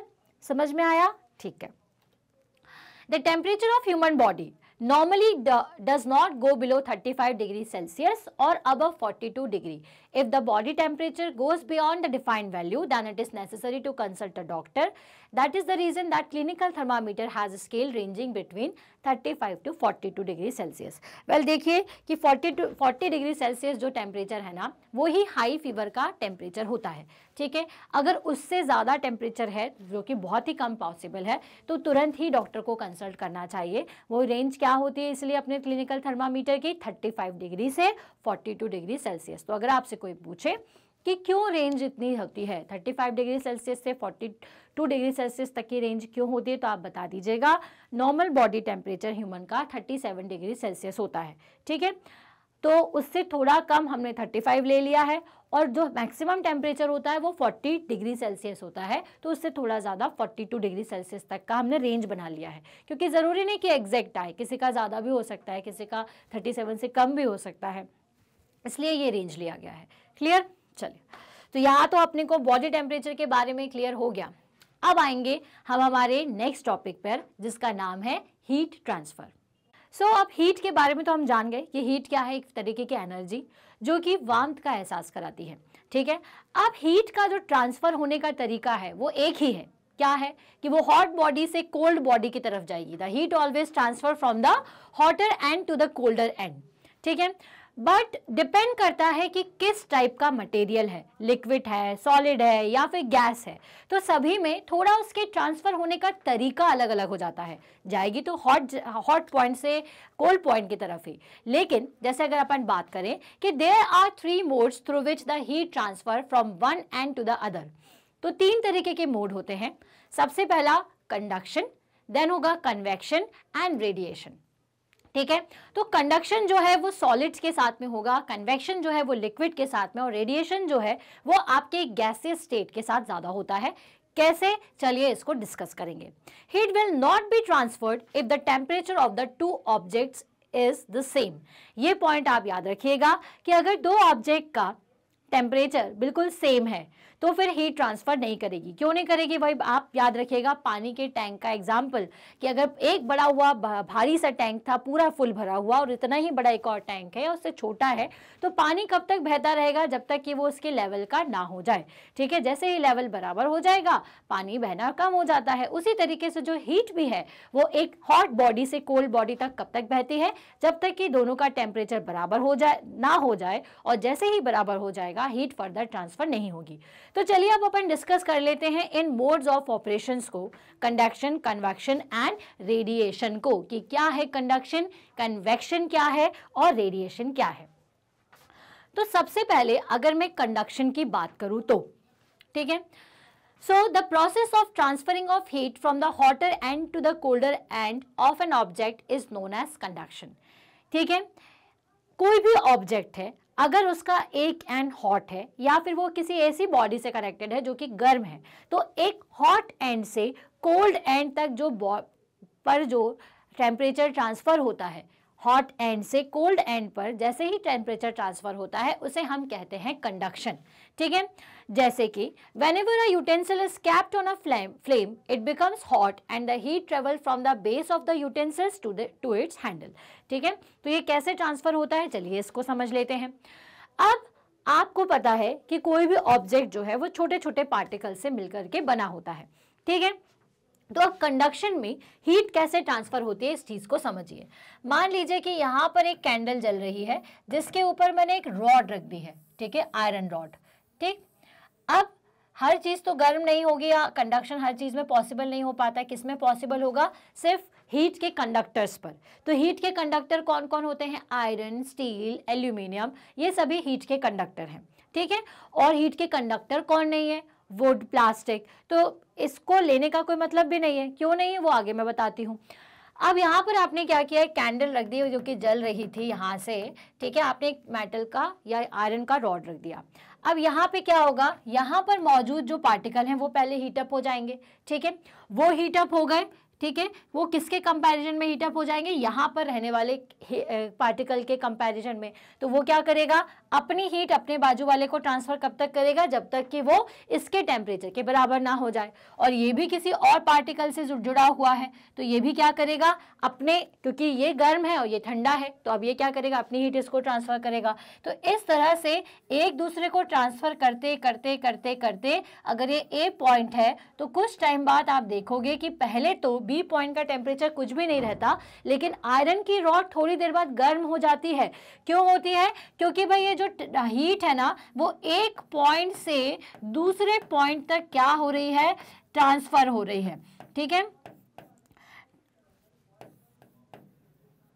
है ना, क्या होती है, हीट एक पॉइंट से दूसरे पॉइंट तक ट्रांसफर हो रही है, इसलिए जो आपका पूरी बॉडी है वो धीरे धीरे पूरी तरीके से गर्म हो जाती है। और इसी कॉन्सेप्ट को हम क्या कहते हैं, कंडक्शन कहते हैं। ठीक है, तो आप इसे कैसे एक्सप्लेन करोगे, तो आप इसे इस तरह से एक्सप्लेन कर सकते हो कि कोई भी अगर सॉलिड है, ठीक है, तो अगर उसके एक एंड पर गर्म कोई भी चीज़ रखी जाए या फिर अगर कैंडल लगाई जाए या उसको एक तरफ से हम गर्म करते हैं या हॉट करते हैं, ठीक है, या उस पर टेम्परेचर इंक्रीज करते हैं अगर एक एंड पर, तो जो उसके पार्टिकल्स हैं वो गर्म होते होते अपनी एनर्जी को दूसरे पार्टिकल तक ट्रांसफर करते जाएंगे और इस तरह से जो पूरा का पूरा ऑब्जेक्ट है वो पूरा क्या हो जाएगा, वो पूरा ही गर्म हो जाएगा, उसका टेम्परेचर बढ़ जाएगा। ठीक है, इसी को हम क्या कहते हैं, इसी को ही कहते हैं हीट का कंडक्शन। ठीक है, कंडक्शन हो रहा है जब भी कोई चीज एक पॉइंट से दूसरे पॉइंट पर ट्रांसफर होते होते पूरी बॉडी में फैल जाती है, तो उसी को ही कंडक्शन कहा जाता है। ठीक है, तो इसी तरह से ये हीट का कंडक्शन हो रहा है। तो इसका एग्जाम्पल क्या है, इसका एग्जाम्पल समझिए आपके घर का स्टोव और आपका यूटेंसिल। आप देखते हो जैसे आप इसको स्टोव पे रखते हो तो क्या होता है, हीट एनर्जी कहाँ ट्रांसफर होती है, सीधे इस पर, इसके नीचे वाली सरफेस पर। अब ये सरफेस गर्म हो गई, अब ये सरफेस धीरे धीरे गर्म होते होते नीचे की पहले गर्म होगी, फिर ये हीट कहाँ पहुंचाएगी, ऊपर पहुंचाएगी, फिर ये ऊपर ट्रांसफर होगी। ऐसे करते करते पूरा का पूरा जो आपका यूटेंसिल है वो पूरा गर्म हो जाता है। ठीक है, तो हीट एनर्जी जब एक पॉइंट से दूसरे पॉइंट पर ट्रांसफर होते होते पूरे ऑब्जेक्ट को गर्म कर दे, पूरे ऑब्जेक्ट का टेम्परेचर बढ़ा दे, तो हम उसे हीट का कंडक्शन कहते हैं। ठीक है, this is whenever a utensil is kept on a flame it becomes hot and heat travels from the base of the utensil to its handle। और इसी तरीके से जब यूटेंसिल आप किसी भी फ्लेम पर रखते हो तो बेस से उसके हैंडल तक आप देखते हो कि यहाँ पे तो प्लास्टिक का हैंडल है, लेकिन अगर आयरन हैंडल होता तो क्या होता, आपको ये हीट यहाँ तक फील हो जाती। ठीक है, तो ये जो हीट है जब वो हैंडल तक कैसे पहुंचती है, तो ड्यू टू कंडक्शन पहुंचती है। ठीक है, so this is due to the transfer of heat from the hotter base of the utensil to the cold handle। ठीक है, and generally the heat is transferred in solids by the process of conduction। और ये याद रखिएगा कि जो solids हैं उसमें generally maximum cases में क्या होता है, हीट जो है वो कंडक्शन के कारण ही एक जगह से दूसरी जगह ट्रांसफर होती है। समझ में आया। अब क्यों आपका जो ग्लास था, ठीक है, आपने ग्लास में गर्म दूध रखा था और आपने उसमें स्पून डाल दी, तो स्पून क्यों गर्म हो जाती है, तो स्पून इसलिए गर्म हो जाती है क्योंकि वहां पर कंडक्शन हो जाता है। किस तरह से, एक बॉडी से दूसरी बॉडी तक point to point, particle to particle heat transfer हो जाती है, जिसकी वजह से कोई भी ठंडी चीज गर्म हो जाती है। आई बात समझ में, तो ये याद रखिएगा, transfer of heat from hotter base to the utensil to the cold handle या फिर hot point to the cold point in case of solid is known as conduction. ठीक है, कंडक्शन क्या होता है ये आप समझ जाइएगा। क्लियर हो गया, क्या होता है, यहाँ पर लिखा हुआ है, the process of transferring the heat from hotter end to the colder end of the object is known as conduction. ठीक है, किसी भी ऑब्जेक्ट के ठंडे पॉइंट, गर्म पॉइंट से ठंडे पॉइंट तक हीट का ट्रांसफर कंडक्शन कहलाता है। क्लियर, समझ में आ गया है, तो आगे बढ़ते हैं। नेक्स्ट है कंडक्शन के कुछ और important point. It is the most important mode of heat transfer in solids than in liquid in gases. Solid में ये सबसे ज्यादा होता है, but it is not necessary that all solid will conduct heat because there are many solids that are poor conductor of heat. जैसा मैंने आपको अभी बोला था कि मैं आपको बताऊंगी कि कौन कौन कंडक्टर्स ऑफ हीट होते हैं और कौन कौन इस तरीके के हीट को कंडक्ट नहीं करते हैं। तो वेल, कंडक्टर ऑफ हीट कौन से होते हैं, जो कि आसानी से हीट को अपने एक एंड से दूसरे एंड तक पहुंचा दे। दे। क्या बोल रही हूं मैं? एक एंड से दूसरे एंड तक पहुंचा दे। तो एक एंड से दूसरे एंड तक कौन पहुंचाएगा? आयरन पहुंचा सकता है, एल्यूमिनियम पहुंचा सकता है, ठीक है, स्टील पहुंचा सकता है। लेकिन अगर मैं वुड की बात करूं तो क्या वुड अच्छा कंडक्टर होता है? अगर मान लीजिए कि आपने इधर वुड को फ्लेम के ऊपर रखा, यहाँ पर आयरन नहीं होता, यहाँ पर वुड होता, तो क्या होगा? वो जलता जाएगा, लेकिन क्या हीट ट्रांसफर होगी? क्या आप जब लकड़ी को पकड़ते हो, वुड को पकड़ते हो एक एंड से और एक एंड उसका गर्म होता जाता है, तो आपको एनर्जी फील होती है क्या? नहीं फील होती। क्यों नहीं फील होती? क्योंकि उसका मटेरियल ऐसा बना होता है कि वो हीट को ट्रांसफर ना करे, वो वहीं के वहीं जल जल के खत्म होता जाएगा, लेकिन हीट को ट्रांसफर नहीं करेगा, तो वो बैड कंडक्टर है। उसी तरीके से glass, plastic, they all are the bad conductor of heat, क्योंकि वो हीट का कंडक्शन नहीं करते, हीट को एक पॉइंट से दूसरे पॉइंट तक ट्रांसफर नहीं करते, एक एंड से दूसरे एंड तक ट्रांसफर नहीं होने देते, ठीक है। So material that allow the heat to pass through them easily are known as conductor of heat. तो conductor of heat क्या होते हैं? अगर आपसे कोई पूछे तो आप बता दीजिएगा कि that the material that allow the flow of heat through them is known as conductor. Okay. For instance, all metal like aluminium, iron and copper are conductor of heat. जितने भी आपके metals होते हैं ये सभी क्या है? ये सभी conductor of heat होते हैं, याद रखिएगा, ठीक है। चलिए, तो ये तो अपन ने मेथड समझी है किसकी? कंडक्शन की। Whereas those material which do not allow the heat to pass through them easily are known as the poor conductor of heat. पहले ये सारे पॉइंट्स इसलिए हैं ताकि आप इसे नोट डाउन कर लें और आपको ये ज़्यादा देर तक याद रहे, काफ़ी समय तक। तो आप याद रखिएगा कि भाई वो सारी चीज़ें जो कि हमारे हीट को कंडक्ट नहीं करते वो पुअर कंडक्टर कहलाते हैं या इंसुलेटर्स कहलाते हैं हीट के, जिनको आप क्या कहोगे? जो कि कौन कौन से होते हैं? Plastic, would, water and air. They are also termed as insulator. Therefore, the concept of conduction is applicable to solids and that to only those solid which are good conductor of heat. ठीक है, तो ये जो conduction है वो सिर्फ किस में होता है? सॉलिड्स में होता है, और सिर्फ वो भी उन्हीं उसी सॉलिड्स में जो कि हीट के अच्छे कंडक्टर होते हैं। वाटर और एयर भी जो है वो हीट के कंडक्टर नहीं होते। लेकिन अब आप ये बोलोगे कि यार हीट के कंडक्टर नहीं होते, लेकिन पानी जो है वो तो बॉयल भी हो जाता है और एयर भी हमें गर्म महसूस होती है, तो वो कैसे? तो चलेंगे वो समझेंगे। इसके पहले यहाँ पर आप जरा पिक्टोरियल फॉर्म में देख लीजिए, पिक्चर के फॉर्म में देख लीजिए कि कौन कौन सी चीज़ें जो है वो हमारे कंडक्टर्स होते हैं और कौन कौन इंसुलेटर होते हैं, ठीक है। तो ये जो स्टायरोफोम है, ये इसका यूज़ आजकल जो शादियों में, पार्टीज़ में जनरली जो थर्माकोल कप होता है ना, ठीक है, तो वो भी क्या होता है? आपका बैड कंडक्टर होता है, ठीक है।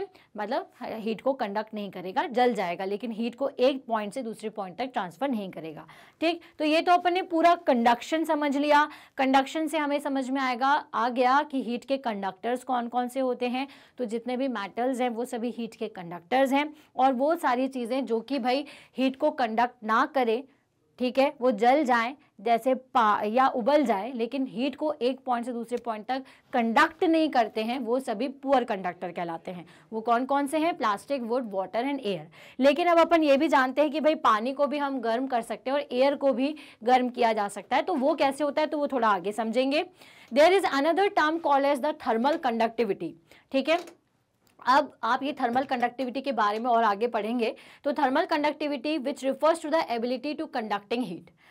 तो अगर किसी भी चीज़ का बोला जा रहा है कि भाई थर्मल कंडक्टिविटी अच्छी है, ठीक है, दैट मीन्स कि क्या है कि वो बहुत अच्छी तरीके से हीट को कंडक्ट कर रहा है एक पॉइंट से दूसरे पॉइंट पर, ठीक। So it is maximum in solids that are good conductors than liquids which in turn has a greater thermal conductivity than gases. तो जो थर्मल कंडक्टिविटी होती है वो सॉलिड्स की सबसे अच्छी होती है, फिर होती है लिक्विड की, और फिर होती है गैसेस की। ओके, सो थर्मल कंडक्टिविटी के बारे में अपन समझ गए। कंडक्शन को और बेहतर समझने के लिए यहाँ पर एक छोटा सा डायग्राम बनाया हुआ है, ठीक है। यहाँ पर here the temperature at side A is TA and the temperature at side B is TB, ठीक है। यहाँ पे आप देख रहे हो कि दो जगह के टेम्परेचर, हमने पहले एक रॉड ली और उस रॉड पे पहले तो कोई भी टेम्परेचर नहीं था, तो टेम्परेचर हमने 0 मार्क कर दिया। अब यहाँ से हम समझेंगे कंडक्शन ऑफ हीट कैसे हो रहा है। तो पहले टाइम पर अपन ने क्या किया, जैसे ही कैंडल को जलाया तो क्या हुआ, टेम्परेचर जो TA के पास था वो बढ़ गया। हमने यहाँ पर मेजर किया टेम्परेचर TB के अप्रॉक्स, मान लीजिए 1 मिनट के बाद या कुछ सेकेंड्स के बाद, तो TA का टेम्परेचर TB से ज़्यादा था, ठीक है। फिर थोड़ी देर बाद अपन ने टेम्परेचर चेक किया तो TA का जो टेम्परेचर था वो अभी भी मैक्सिमम है और TB में अब कुछ टेम्परेचर आ चुका है लेकिन TA से कम। धीरे धीरे आप ये देखोगे कि जितना टेम्परेचर TA का है वो उतना ही रहेगा। मान लीजिए कि यहाँ पे टेम्परेचर है आपका 40 डिग्री सेल्सियस फॉर एग्जाम्पल, तो 40 ही रहेगा। अब चेंजेस किस में आएंगे? सिर्फ और सिर्फ TB में चेंजेस आएंगे, क्योंकि क्या हो रहा है कि जो यहाँ का टेम्परेचर है वो धीरे धीरे पास हो रहा है पॉइंट टू पॉइंट, कहाँ पर? TB पर, ठीक है। अब ये कब तक ट्रांसफर होता रहेगा? जब तक कि यहाँ पर मौजूद सारे के सारे पार्टिकल्स पर एक जैसा टेम्परेचर नहीं हो जाता, ठीक है।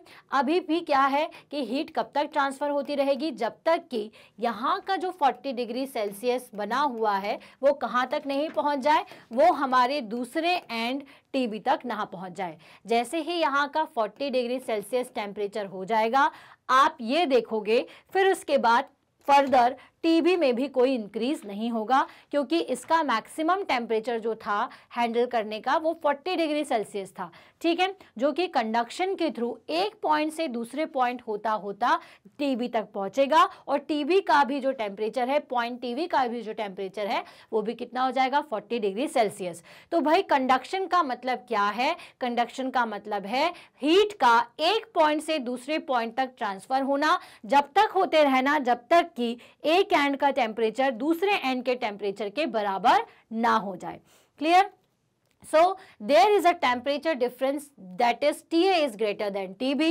So in this heat transfer will take place from A to B, because we already learned that heat transfer from higher temperature to lower temperature. अब A से B ही क्यों जा रहा है? क्योंकि यहाँ का टेम्परेचर ज़्यादा है और यहाँ का टेम्परेचर कम है, तो हीट कहाँ से कहाँ ट्रांसफर होगी? पॉइंट A से पॉइंट B पर।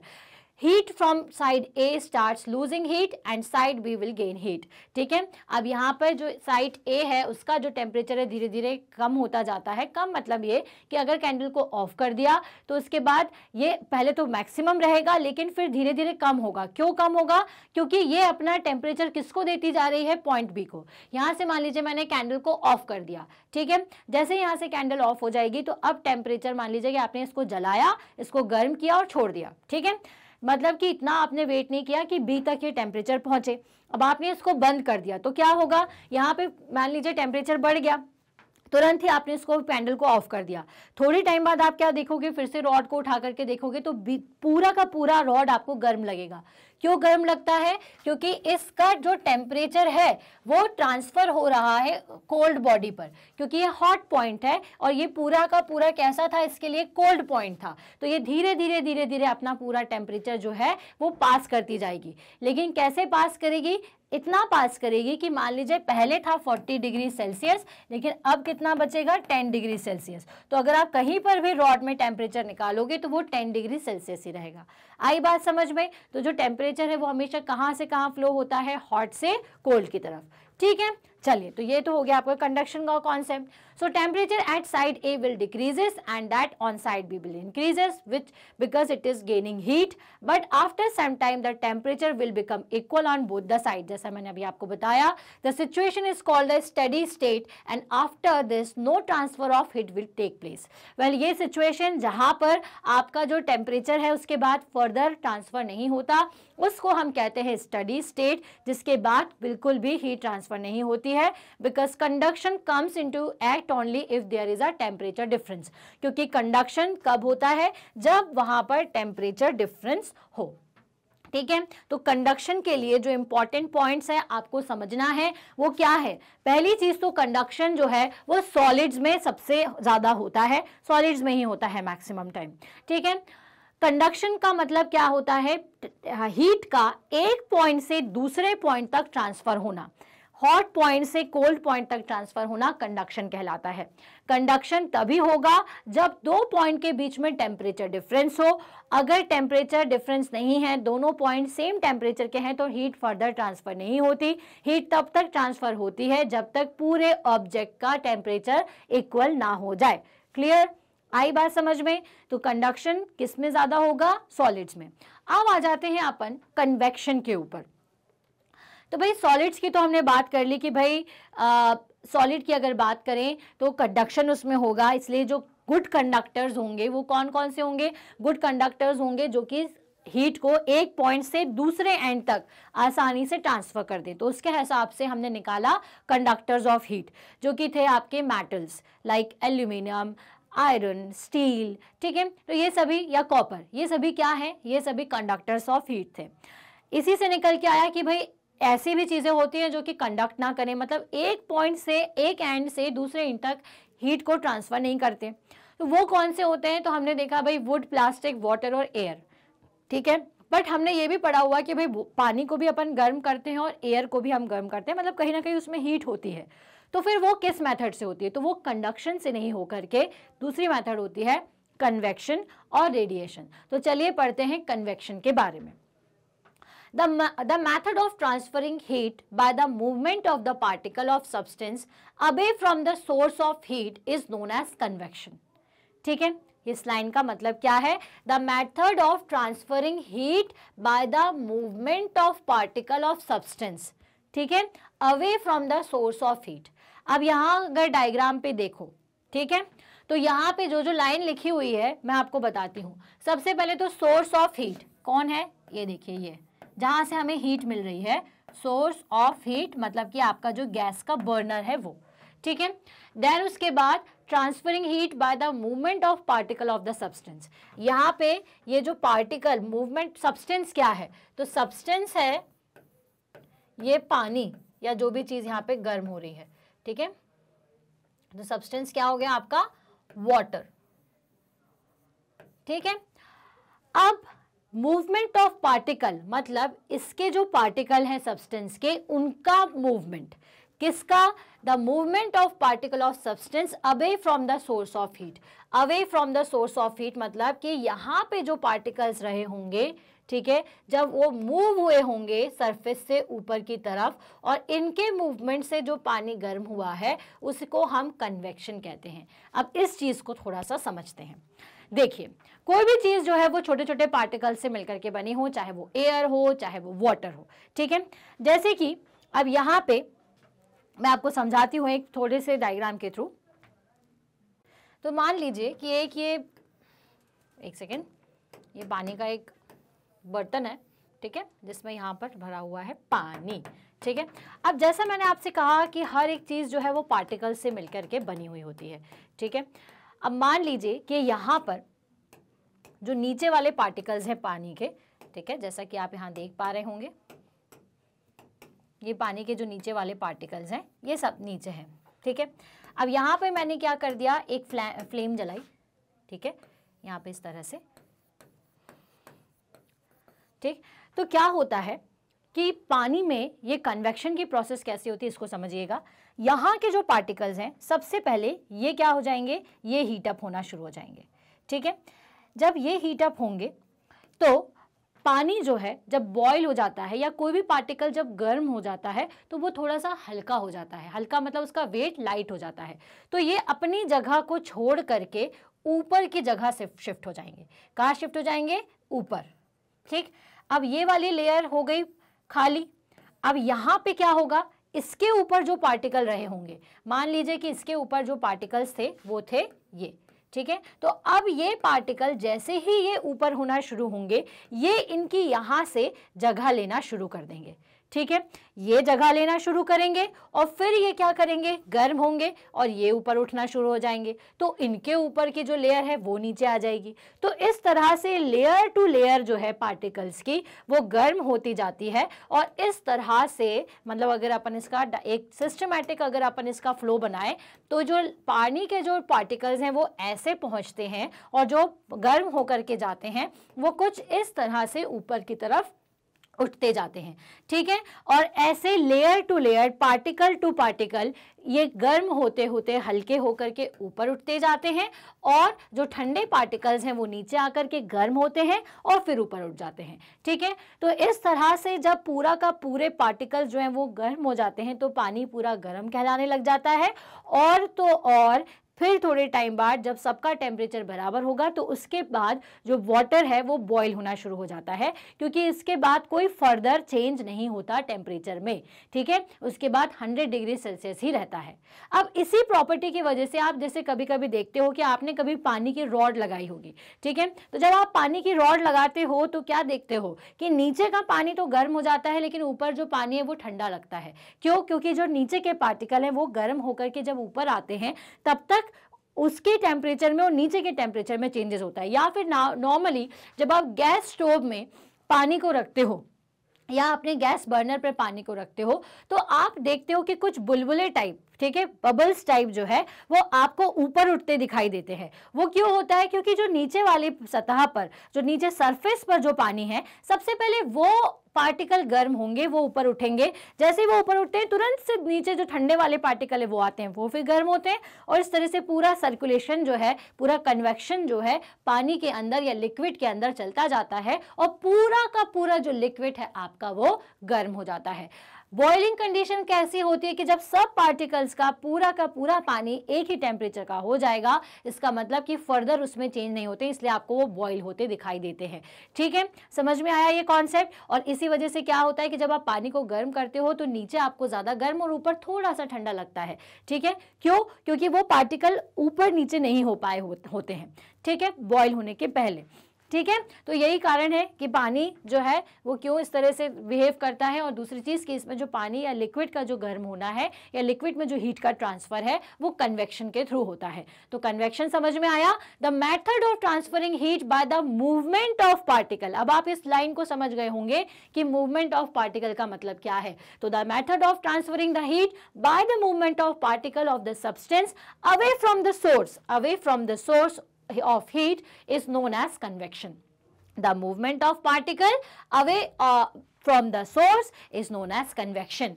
It take place only in liquid and gases. ये किस में होता है? सिर्फ और सिर्फ ये होता है लिक्विड में और गैसेस में। अब सॉलिड में तो ऐसा होगा नहीं, सॉलिड कोई चीज़ है तो उसमें सिर्फ और सिर्फ कंडक्शन हो सकता है, लेकिन लिक्विड में और गैस में जो पार्टिकल्स हैं वो गर्म और ठंडे होकर के ऊपर नीचे होते हैं। तो जो कन्वेक्शन है वो लिक्विड में और गैस में होगा।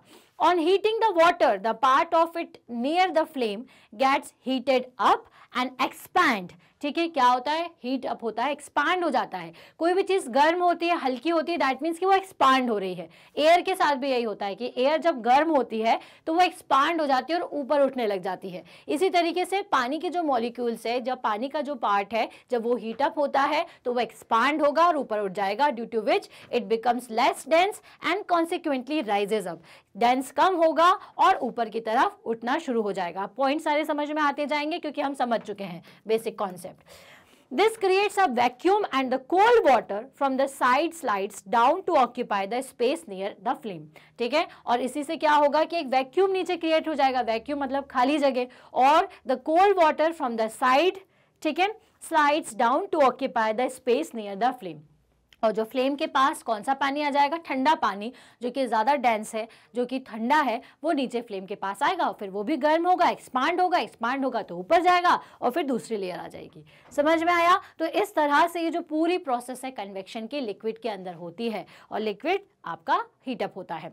This water also gets heated up and rises. This water also gets heated up and rises. Again the cold water slides down, so it like a cycle that continues again and again until and unless the entire water is heated up. तो ये पूरी cycle कब तक चलती रहेगी? Well, ये पूरी cycle तब तक चलती रहती है जब तक कि पूरा का पूरा जो पानी है आपका गर्म ना हो जाए। This process continues unless the whole water present in the beaker gets heated up. जब तक कि पूरा का पूरा बीकर का पानी गर्म ना हो जाए तब तक ये प्रोसेस चलती रहती है। Okay, so the air too gets heated up by the process. Air भी ऐसे ही होती है। The air near the heat source get heated up and rises. ठीक है, ऐसे ही क्या होगा कि अगर एयर की बात करें तो जो सोर्स के पास, मतलब जो अगर कहीं हीट का सोर्स है, जैसे कोई बर्नर ही है, तो क्या होगा कि हीट जो है वो वहाँ की ज़्यादा गर्म हो जाएगी, जो एयर है वहाँ के आसपास की ज़्यादा गर्म हो जाएगी, फिर वो ऊपर की तरफ जाएगी, वहाँ वैक्यूम क्रिएट होगा तो दूसरी ठंडी हवा है वो आ जाएगी। इस तरह से एयर भी जो है वो गर्म होती जाती है। The cold air from the side slide to occupy the space, in this way the air gets heated. Due to this reason the air just above the flame of candle is hotter than the air at the side. अब देखिए, आपने कभी candle जलाई होगी, ठीक है, air के concept को समझने के लिए देखिए, कैंडल आप जब जलाते हो तो कैंडल का सोर्स कहाँ है, उसकी जो ऊपर की है, जब हीट कहाँ पर महसूस होगी, सबसे टॉप पर, ठीक है।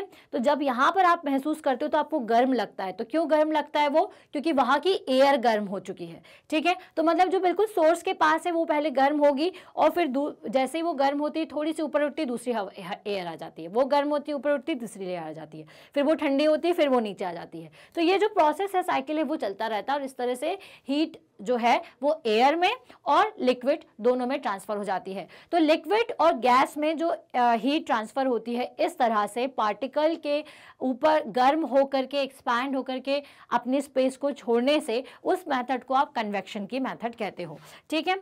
सो अब बारी आती है आपकी थर्ड मेथड की, जिसको हम रेडिएशन कहेंगे। उसके पहले एक जरा डायग्राम को जरा ध्यान से देखिए।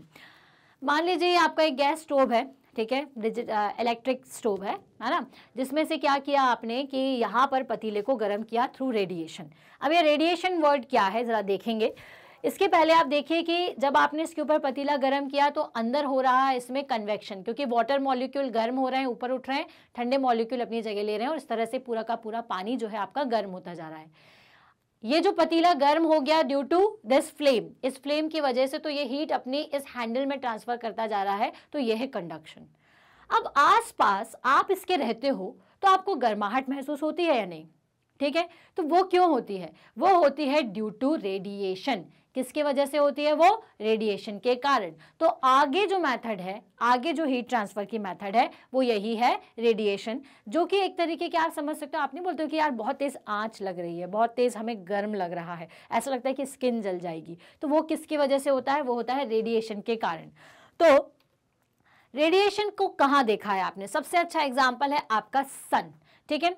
तो रेडिएशन जो प्रोसेस है वो बेसिकली हीट ट्रांसफर की वो प्रोसेस है जहां पर बीच में कोई स्पेस नहीं होता, ठीक है, या फिर अपन ये कह सकते हो कि बीच में कोई उसके किसी तरीके का एक रास्ता नहीं होता उसको ट्रांसफर होने के लिए, वैक्यूम नहीं होता। जैसे कि अपन देखते हैं कि हमारे पूरे एटमॉस्फेयर में वैक्यूम है, हमारे एयर्स हैं, तो एयर के थ्रू हीट ट्रांसफर हो जाएगी, ठीक है। लेकिन स्पेस में तो ऐसा कुछ नहीं है, वहां पर तो कुछ भी नहीं है, तो अर्थ और उसके बीच में कुछ नहीं है, तो फिर ये हीट कैसे आती है? सन जो है हमारा स्पेस में है और अर्थ भी, ठीक है, लेकिन वहां पे किसी भी तरीके का कोई एटमॉस्फेयर नहीं है, कोई आपका तरीका नहीं है कि एयर नहीं है ना पानी है कि भाई उसकी मदद से जो हीट है वो ट्रांसफर होकर के अर्थ तक आ जाए। तो ऐसा कैसे होता है फिर? तो वो होता है रेडिएशन के कारण। जो सन है, सन एक्चुअल में आग का एक गोला है। आग का गोला क्यों कहा जाता है उसको? क्योंकि उससे जो आने वाली रोशनी है ना, वो एक्चुअल में क्या है? सिर्फ और सिर्फ रेडिएशंस है, सिर्फ और सिर्फ लाइट है। जैसे कि दूर कहीं पर कोई आग जल रही है तो आप उससे क्या ये बोलोगे कि वहाँ से लाइट मेरे तक आ रही है, या आप ये बोलोगे कि यार उसकी जो वहाँ से किरणें हैं वो निकल रही हैं उसमें से और वो मेरे तक पहुँच रही हैं, ये बोलेंगे कि अपन? नहीं, वो एक्चुअल में दूर से जलता हुआ एक आग का गोला आपको दिखता है, जिसको आप आंखों से देख करके उसकी लाइट को महसूस कर लेते हो। और दूसरी चीज़, अगर उसके थोड़े पास जाओगे तो आपको रेडिएशन के थ्रू गर्माहट महसूस होना शुरू हो जाएगी, ठीक है। अब अपन यहाँ की बात करें तो हमारे पास तो स्पेस में एयर, हमारे आसपास तो एटमॉस्फेयर है, हमारे पास एयर है, वाटर है, तो किसी के भी थ्रू आपको वो चीज़ फील हो सकती है। लेकिन रेडिएशन का सही एग्जाम्पल अगर आपको समझना है तो वो है आपका सन और अर्थ। अर्थ पे जो हीट ट्रांसफर होती है वो पहुंचती है थ्रू रेडिएशन, ठीक है। So the heat given off from the sun can not reach us by the process of conduction and convection, because both process require a medium. तो मीडियम का मतलब क्या है? मीडियम का मतलब होता है कि या तो हवा के थ्रू या पानी के थ्रू कोई भी चीज़ हमारे तक पहुंचे। लेकिन सन के बीच में और अर्थ के बीच में कोई मीडियम नहीं है, तो भाई ये जो आपका अर्थ सन की जो रेज है या सन की जो हीट है वो हम तक थ्रू रेडिएशन ही पहुंचती है। तो ज़रूरी नहीं है कि रेडिएशन में मीडियम हो या ना हो, उस केस में जब हीट पहुंचे तो उसे रेडिएशन कहते हैं। So the heat given off from the sun can not reach us by the process of conduction or convection because both the process require a medium to transfer the heat, but due to the absence of medium such as air in maximum layer of space between the earth and the sun, these process cannot transfer the heat to the earth. At this moment, another process called the radiation comes into act to transfer the heat radiated by the sun to the earth. अब ये heat radiation को आप कैसे समझ सकते हो? तो आप जब रूम में हीटर जलाते हो तो आप देखते हो कि वहाँ उसमें से ना तो कोई आपने सॉलिड कोई चीज़ आपके पूरे रूम में लगा रखी है कि भाई धीरे धीरे पूरी की पूरी वॉल गर्म हो जाए, या फिर आपने वहाँ पर बीच में ना तो कोई लिक्विड कंटेंट दिया हुआ है, तो फिर कैसे हीट ट्रांसफ़र होती है? तो वो होती है थ्रू रेडिएशन। ठीक है, उसके आने वाले रेडिएशन से धीरे धीरे आपका रूम का टेम्परेचर बढ़ जाता है। इवन ह्यूमन बॉडी जो है वो भी क्या करती है? हीट को रेडिएट करती है।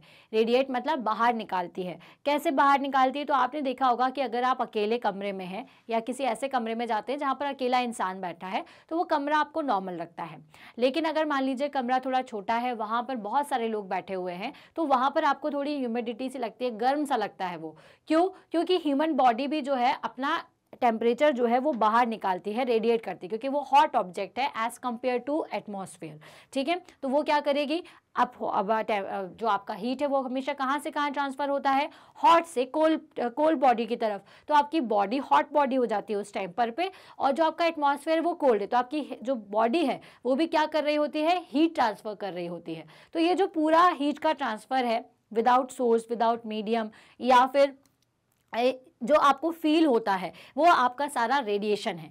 ठीक है, so the heat transfer process does not require any, जो आपकी रेडिएशन है उसमें किसी भी तरीके के मीडियम की ज़रूरत नहीं होती है।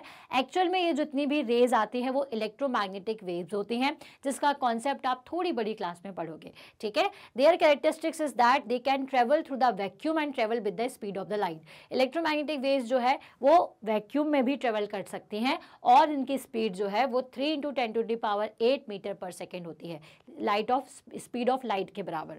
So this propagation of heat from sun to earth involves both electric field, जिसको अपन ई से रिप्रेजेंट करते हैं, एंड मैग्नेटिक फील्ड। मतलब जो हीट आती है वो इन्हीं वेव्स की वजह से हम तक पहुंचती है।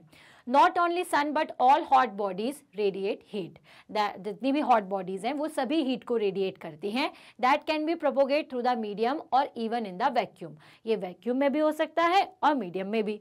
Heating of room by the room heater, मतलब रूम हीटर से रूम को हीट करना। Heating up the utensil kept over the flame, अगर आपने किसी फ्लेम के ऊपर यूटेंसिल को रखा हुआ है लेकिन उससे टच नहीं किया डायरेक्ट फ्लेम से, तो भी वो गर्म हो जाता है। क्यों गर्म हो जाता है? Due to radiation. And then cooling down when kept away from the heat, और अगर जब आप उसको अलग रखते हो तो कोई भी चीज़ ठंडी क्यों हो जाती है? क्योंकि जो हीट है वो रेडिएट हो जाती है अपनी गर्म बॉडी से, वो ठंडी बॉडी में अपनी हीट को ट्रांसफ़र करती है, तो रूम के टेम्परेचर के बराबर यूटेंसिल का टेम्परेचर हो जाएगा, या उससे कम भी हो सकता है। ठीक है, सो इसीलिए ये जो कोई भी यूटेंसिल है वो ठंडा होना शुरू हो जाता है। सो when kept away from the heat are all due to radiation। ये सब कुछ रेडिएशन के कारण ही होता है। Human body releases heat to the surrounding and receive heat from it by the process of radiation। Radiation की प्रोसेस से ही हम क्या करती है? ह्यूमन बॉडी हीट को रेडिएट भी करती है और अपने अंदर हीट को एब्जॉर्ब भी करवाती है। Clear? So this can be proved using a simple example. You feel quite comfortable in a room with one person, but if the same room has many people, you feel hot due to the radiation of heat from the human body.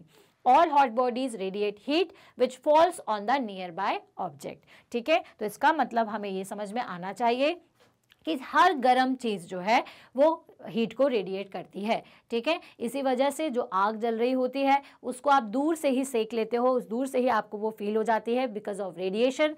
सन की जो energy है वो हम तक radiation तक ही पहुंचती है, या दूर कहीं आग अगर जल रही होती है और आप धीरे धीरे उसके पास जाते हो तो आपको गर्माहट सिर्फ रेडिएशन की वजह से फील होती है।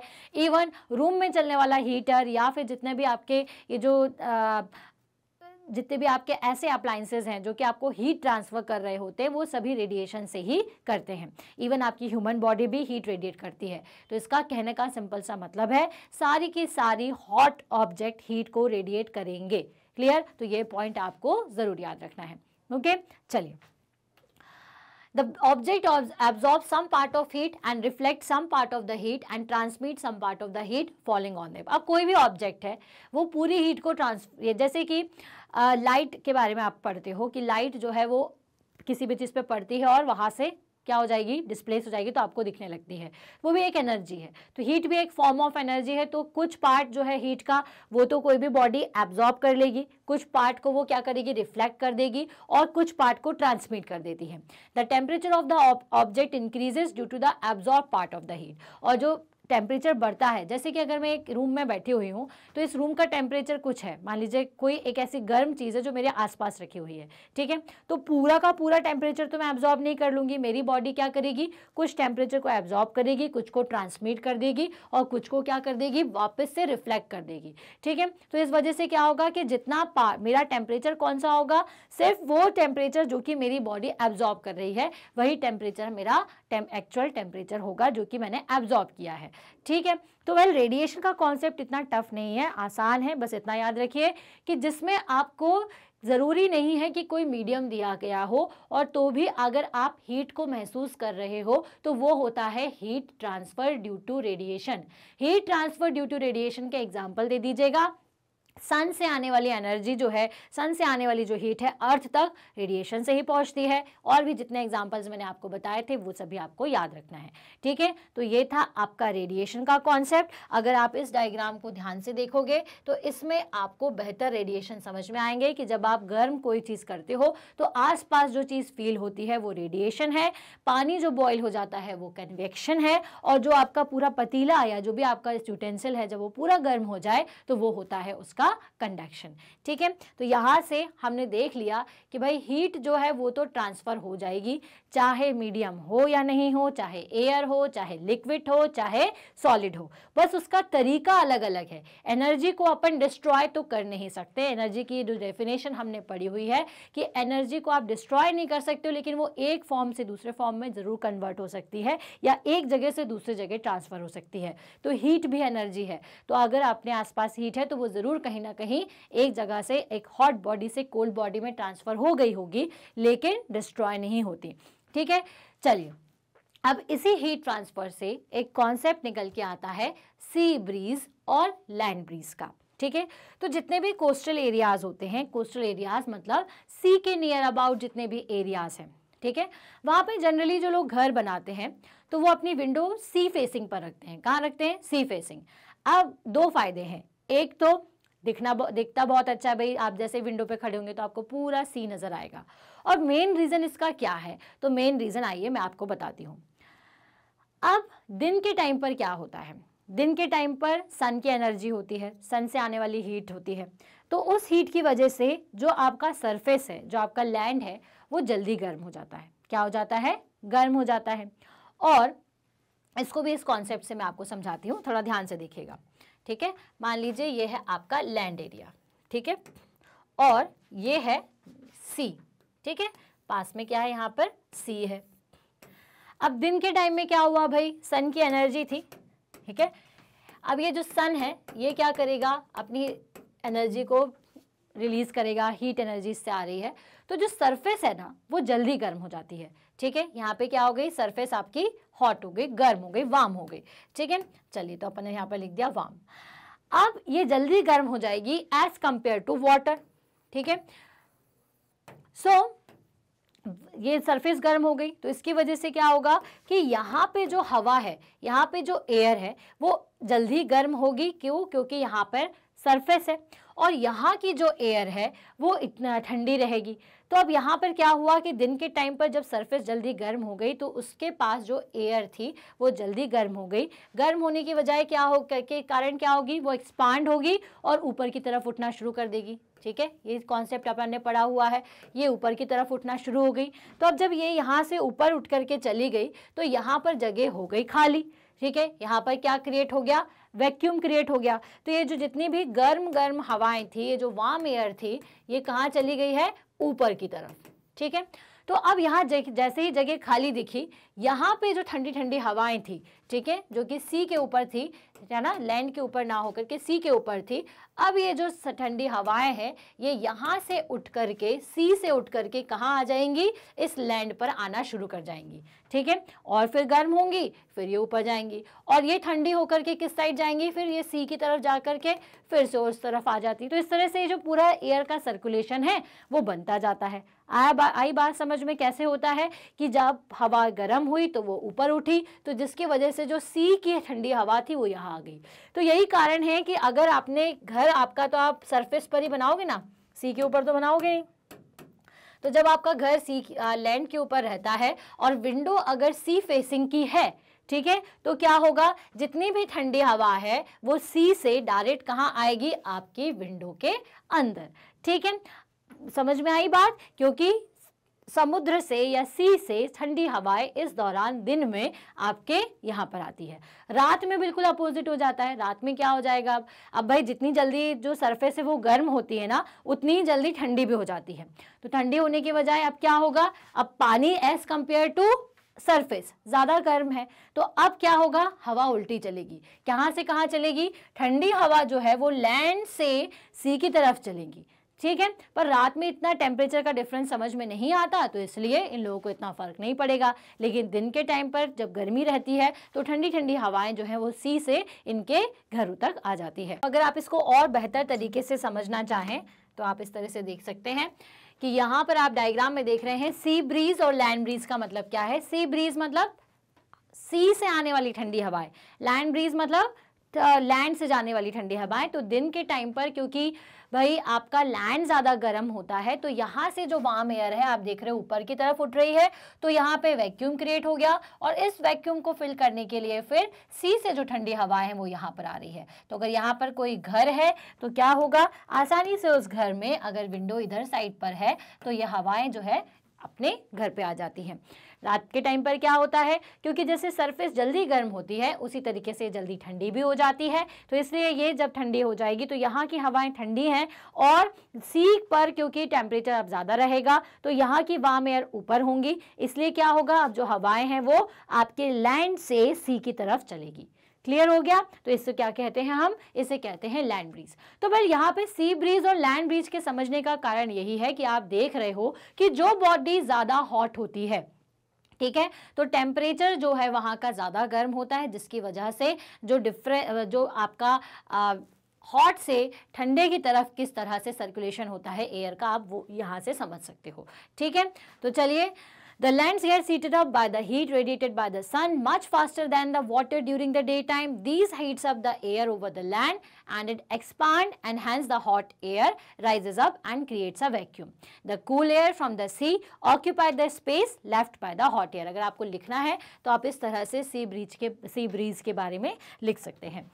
The warm air from the land moves towards the sea to complete the cycle. The air from the sea is called the sea breeze. तो sea से आने वाली air को आप sea breeze कहते हो, but the reverse process take place at the night. तो night के time पर ये process पूरी reverse हो जाती है. The lands cool down quickly and sea water remains hot. तो ये जो land है वो जल्दी आपके क्या हो जाते हैं, ठंडे हो जाते हैं, और पानी जो है अगर गर्म देर से होता है तो ठंडा भी देर से होता है। ये वाटर की क्वालिटी होती है। ठीक है, तो जब पानी गर्म, जब दिन में जब गर्म हो चुका है तो अब उसको ठंडा होने में टाइम लगेगा, लेकिन सरफेस ज़्यादा ठंडी हो चुकी होगी, तो as compare to water surface ज़्यादा ठंडा है। तो अब क्या होगा, हीट कहाँ से कहाँ ट्रांसफर होगी भाई, अब गर्म से ठंडे की तरफ ही होगी। ठीक है, दैट मीन्स कि जब गर्म एयर है वो ऊपर उठेगी, वहाँ की जो आपकी अब जो लैंड की जो ठंडी एयर है वो कहाँ जाएगी, आपके सी की तरफ। तो इसी वजह से this heats up the air over the sea and it expands and hence the hot air rises up and create a vacuum. The cool air from the land occupy the space left by the hot air and hence the cool air moves from the land to the sea and it is known as the land breeze. और इसी को हम क्या कहते हैं, इसी को हम लैंड ब्रीज कहते हैं। ठीक है, चलिए, तो ये तो हो गया आपका सी ब्रीज और लैंड ब्रीज। अब हर जगह जो है हॉट पॉइंट और कोल्ड पॉइंट की वजह से ही जो एयर है वो भी सर्कुलेट हो रही है। ये चीज़ अपन सी ब्रीज से और लैंड ब्रीज से समझ चुके हैं, ठीक है। तो अभी तक ये जो पूरा चैप्टर है उसके रिवीजन में हम समझ गए हैं हीट क्या होती है, टेम्परेचर क्या होता है, हीट का जो ट्रांसफर है वो हर जगह होता है, तो मतलब लिक्विड में कैसे होगा, सॉलिड में कैसे होगा, जहाँ वैक्यूम ना हो वहाँ कैसे होता है, गैसेस में कैसे होता है, ये पूरा कॉन्सेप्ट आप समझ गए। गैसेस के लिए हमने लैंड ब्रीज और सी ब्रीज को समझ लिया कि कैसे जो हमारा गैसेस है, एयर क्या है, is the combination of gases. जब गैसेस गर्म होती है तो एक्सपांड होती हैं, ऊपर की तरफ उठती हैं और उस जगह को फिल करने के लिए फिर दूसरी एयर उस जगह को भरती जाती है। तो इसी कॉन्सेप्ट की वजह से बाद में आपका क्लाउड फॉर्मेशन है, जो कि आप आगे के चैप्टर में ऑलरेडी पढ़ चुके हैं, हम आपको रिवाइज भी करवाएंगे। तो वेल, यहाँ तक तो अपन सारे टॉपिक समझ गए, ये सारे इंपॉर्टेंट टॉपिक्स थे, अच्छे से समझ लीजिएगा, इसी से आपके क्वेश्चन आने वाले हैं। अब एक और छोटा सा कॉन्सेप्ट है कि why we wear light colour clothes in the summer. तो लाइट कलर के क्लोथ क्यों पहनते हैं और ब्लैक कलर, अगर आप डार्क कलर का क्यों नहीं पहनते समर के टाइम पर। तो वेल, लाइट कलर क्या होता है, ये आपकी जितनी भी एनर्जी होती है, सन की एनर्जी या हीट एनर्जी, उसको रिफ्लेक्ट कर देता है, ठीक है। इसी वजह से क्या होता है कि अपन समर के टाइम पर लाइट कलर्स पहनते हैं, और अगर डार्क कलर पहनोगे तो वो जितना आप डार्क ऑब्जेक्ट रख दोगे उतना ज़्यादा जो एनर्जी है ना, हीट एनर्जी, वो उतनी ज़्यादा एब्जॉर्ब होती जाती है, ठीक है। इसलिए आप देखते हो कि जितने भी आपके पैन होते हैं, जैसे कि आप जो जिस पे आप रोटी बनाते हो या फिर जैसे कुकर होता है, ये सभी क्या है कि ब्लैक कलर के होते हैं। क्यों? क्योंकि वो ज़्यादा हीट को एब्जॉर्ब करेंगे। तो जितना डार्क ऑब्जेक्ट होगा उतना ज्यादा वो हीट को एब्जॉर्ब करेगा। इसलिए कहा जाता है कि भाई समर का टाइम है तो आप लाइट कलर के क्लोथ्स पहनिए, क्योंकि कलर से भी डिफरेंट से भी ये होता है कि हीट उसमें कितना एब्जॉर्ब हो रहा है। तो अगर आपने व्हाइट पहना है तो इतने ज़्यादा हीट को वो क्या करेगा, एब्जॉर्ब नहीं करेगा, मतलब रेडिएट कर देगा। उसकी जो सरफेस है वाइट कलर की वो उसे रेडिएट कर देगी। और कोई भी चीज़ गर्म कब होती है, जब वो उसे एब्जॉर्ब करे। तो जब रेडिएट कर देगी तो हीट उस एब्जॉर्ब नहीं करी, मतलब कम हीट को एब्जॉर्ब किया। लेकिन अगर जब आप ब्लैक कलर पहनोगे तो वो हीट को रेडिएट नहीं कर पाएगी और पूरा का पूरा जो एनर्जी है, जो हीट है, वो एब्जॉर्ब हो जाएगा। एब्जॉर्ब हो जाएगा तो आपको उतनी ही गर्मी फील होगी। तो इसलिए कहा जाता है कि ठंड के टाइम पे डार्क कलर पहनिए और गर्मियों के टाइम पर लाइट कलर पहनिए। तो अगर इसको पॉइंट में समझना है तो reason to wear the white or light colour cloth in summer and dark colour and woollen cloth in winter are light colours are the best reflector of the heat, ठीक है। तो ये यहाँ पे कॉन्सेप्ट लाने का मतलब क्या था कि मैंने आपको पॉइंट बताया था कि वही हीट कोई भी चीज एब्जॉर्ब करेगी जो कि वो एब्जॉर्ब करती है, या फिर उतना ही टेम्परेचर उसका बढ़ेगा जिस हीट को वो एब्जॉर्ब करेगा। जिस हीट को उसने रिफ्लेक्ट कर दिया है, ट्रांसफर कर दिया है, उससे उसके टेम्परेचर में इंक्रीज नहीं होता। उसी कारण से जब आप लाइट कलर के क्लोथ्स पहनते हो तो हीट जब आपकी बॉडी पर पड़ती है और रिफ्लेक्ट हो जाती है तो वो आपको टेम्परेचर को नहीं बढ़ाती, आपको गर्मी का एहसास नहीं कराती। तो light colour are the best reflectors of the heat falling, and as a result light color cloth reflect maximum amount of heat they receive and make us feel cool to some extent, and hence we feel more comfortable wearing them in summer, ठीक है। तो इसलिए summer में हम light colour पहनते हैं। But on the other hand, dark colors are good absorbers of heat following on them. तो जो भी heat इस तरीके के black color पर पड़ेगी तो वो इसको ऐसे absorb कर लेगी, जिसकी वजह से and as a result the dark color clothes absorb maximum amount of heat they receive and make us feel warm and comfortable during the winter.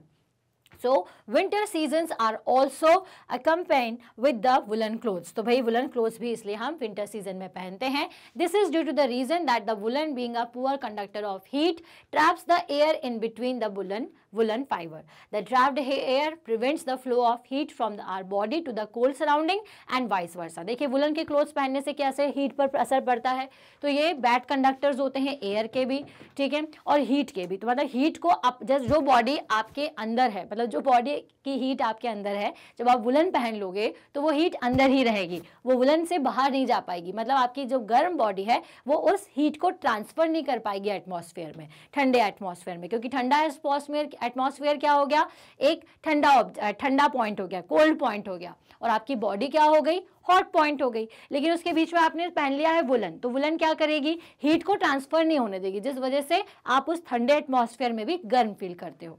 ठीक है, तो यही रीज़न था कि हमें विंटर के टाइम पर डार्क कलर और समर के टाइम पर लाइट कलर पहनना चाहिए. ठीक है, तो वेल यहाँ पर ख़त्म होता है one short revision of your chapter number 4 that is heat. Heat के जितने भी इंपॉर्टेंट पॉइंट्स थे, जितने भी इंपॉर्टेंट टॉपिक थे, हम डिस्कस कर चुके हैं। कोई भी टॉपिक अगर ऐसा है जिसको आपको और डिटेल में पढ़ना है या ऐसा लग रहा है कि यहाँ पे कुछ मिस हो गया, तो ये सब मैंने और डिटेल में आपको पढ़ाया हुआ है आपके नॉर्मल चैप्टर एक्सप्लेनेशन में, जो आप www.magnetbrains.com पर देख सकते हो। यहाँ पर चल रहे हैं पूरे वन शॉट रिविजन्स, जिनको आप अपने एग्जाम्स के पहले देखिए तो आप बेहतर तरीके से अपने आंसर्स दे सकते हैं। जैसे अगर आप क्वेश्चन आंसर्स पढ़ रहे हैं, नहीं समझ में आ रहा है, तो इस पूरे रिवीजन वीडियो को देख लीजिए, तो आपको समझ में आने लग जाएंगे। क्लियर? इसके अलावा चैप्टर नंबर 4 के अलावा भी फर्स्ट सेकंड थर्ड पार्ट अपना कंप्लीटेड है। आप देख सकते हैं, कैसे देखेंगे, www.magnetbrains.com के थ्रू। यहाँ पर जैसे ही जाएंगे, यहाँ पे क्लासेस के नीचे वन शॉट रिवीजन लिखा हुआ है, उस पर क्लिक करिएगा तो आपको सभी के वन शॉट रिवीजन्स दिख जाएंगे। सारे वीडियोस देख लीजिए। जो अगर पसंद आ रहे हैं तो भाई लाइक करिए, कमेंट करके हमें बताइए और इसे शेयर करिए अपनी सेम क्लास के स्टूडेंट्स के साथ, ताकि वो भी बेहतर तरीके से रिवाइज कर पाए और एग्जाम में 4 पाए, मतलब बहुत अच्छे मार्क्स लेकर आ पाए। चैनल को शेयर करिए अपने उन दोस्तों के साथ भी जो आपसे थोड़े बड़े या छोटी क्लास में हैं, क्योंकि हमारे पास 100% फ्री क्लासेस हैं फ्रॉम किंडरगार्टन टू क्लास 12। साथ ही साथ चैनल को सब्सक्राइब करिए ताकि जो भी रिसेंट अपडेट है वो तुरंत आप तक पहुंच जाए। तो मिलेंगे हम ऐसे ही हमारे एक नेक्स्ट वीडियो में। Till then, stay happy, stay healthy. Thank you so much.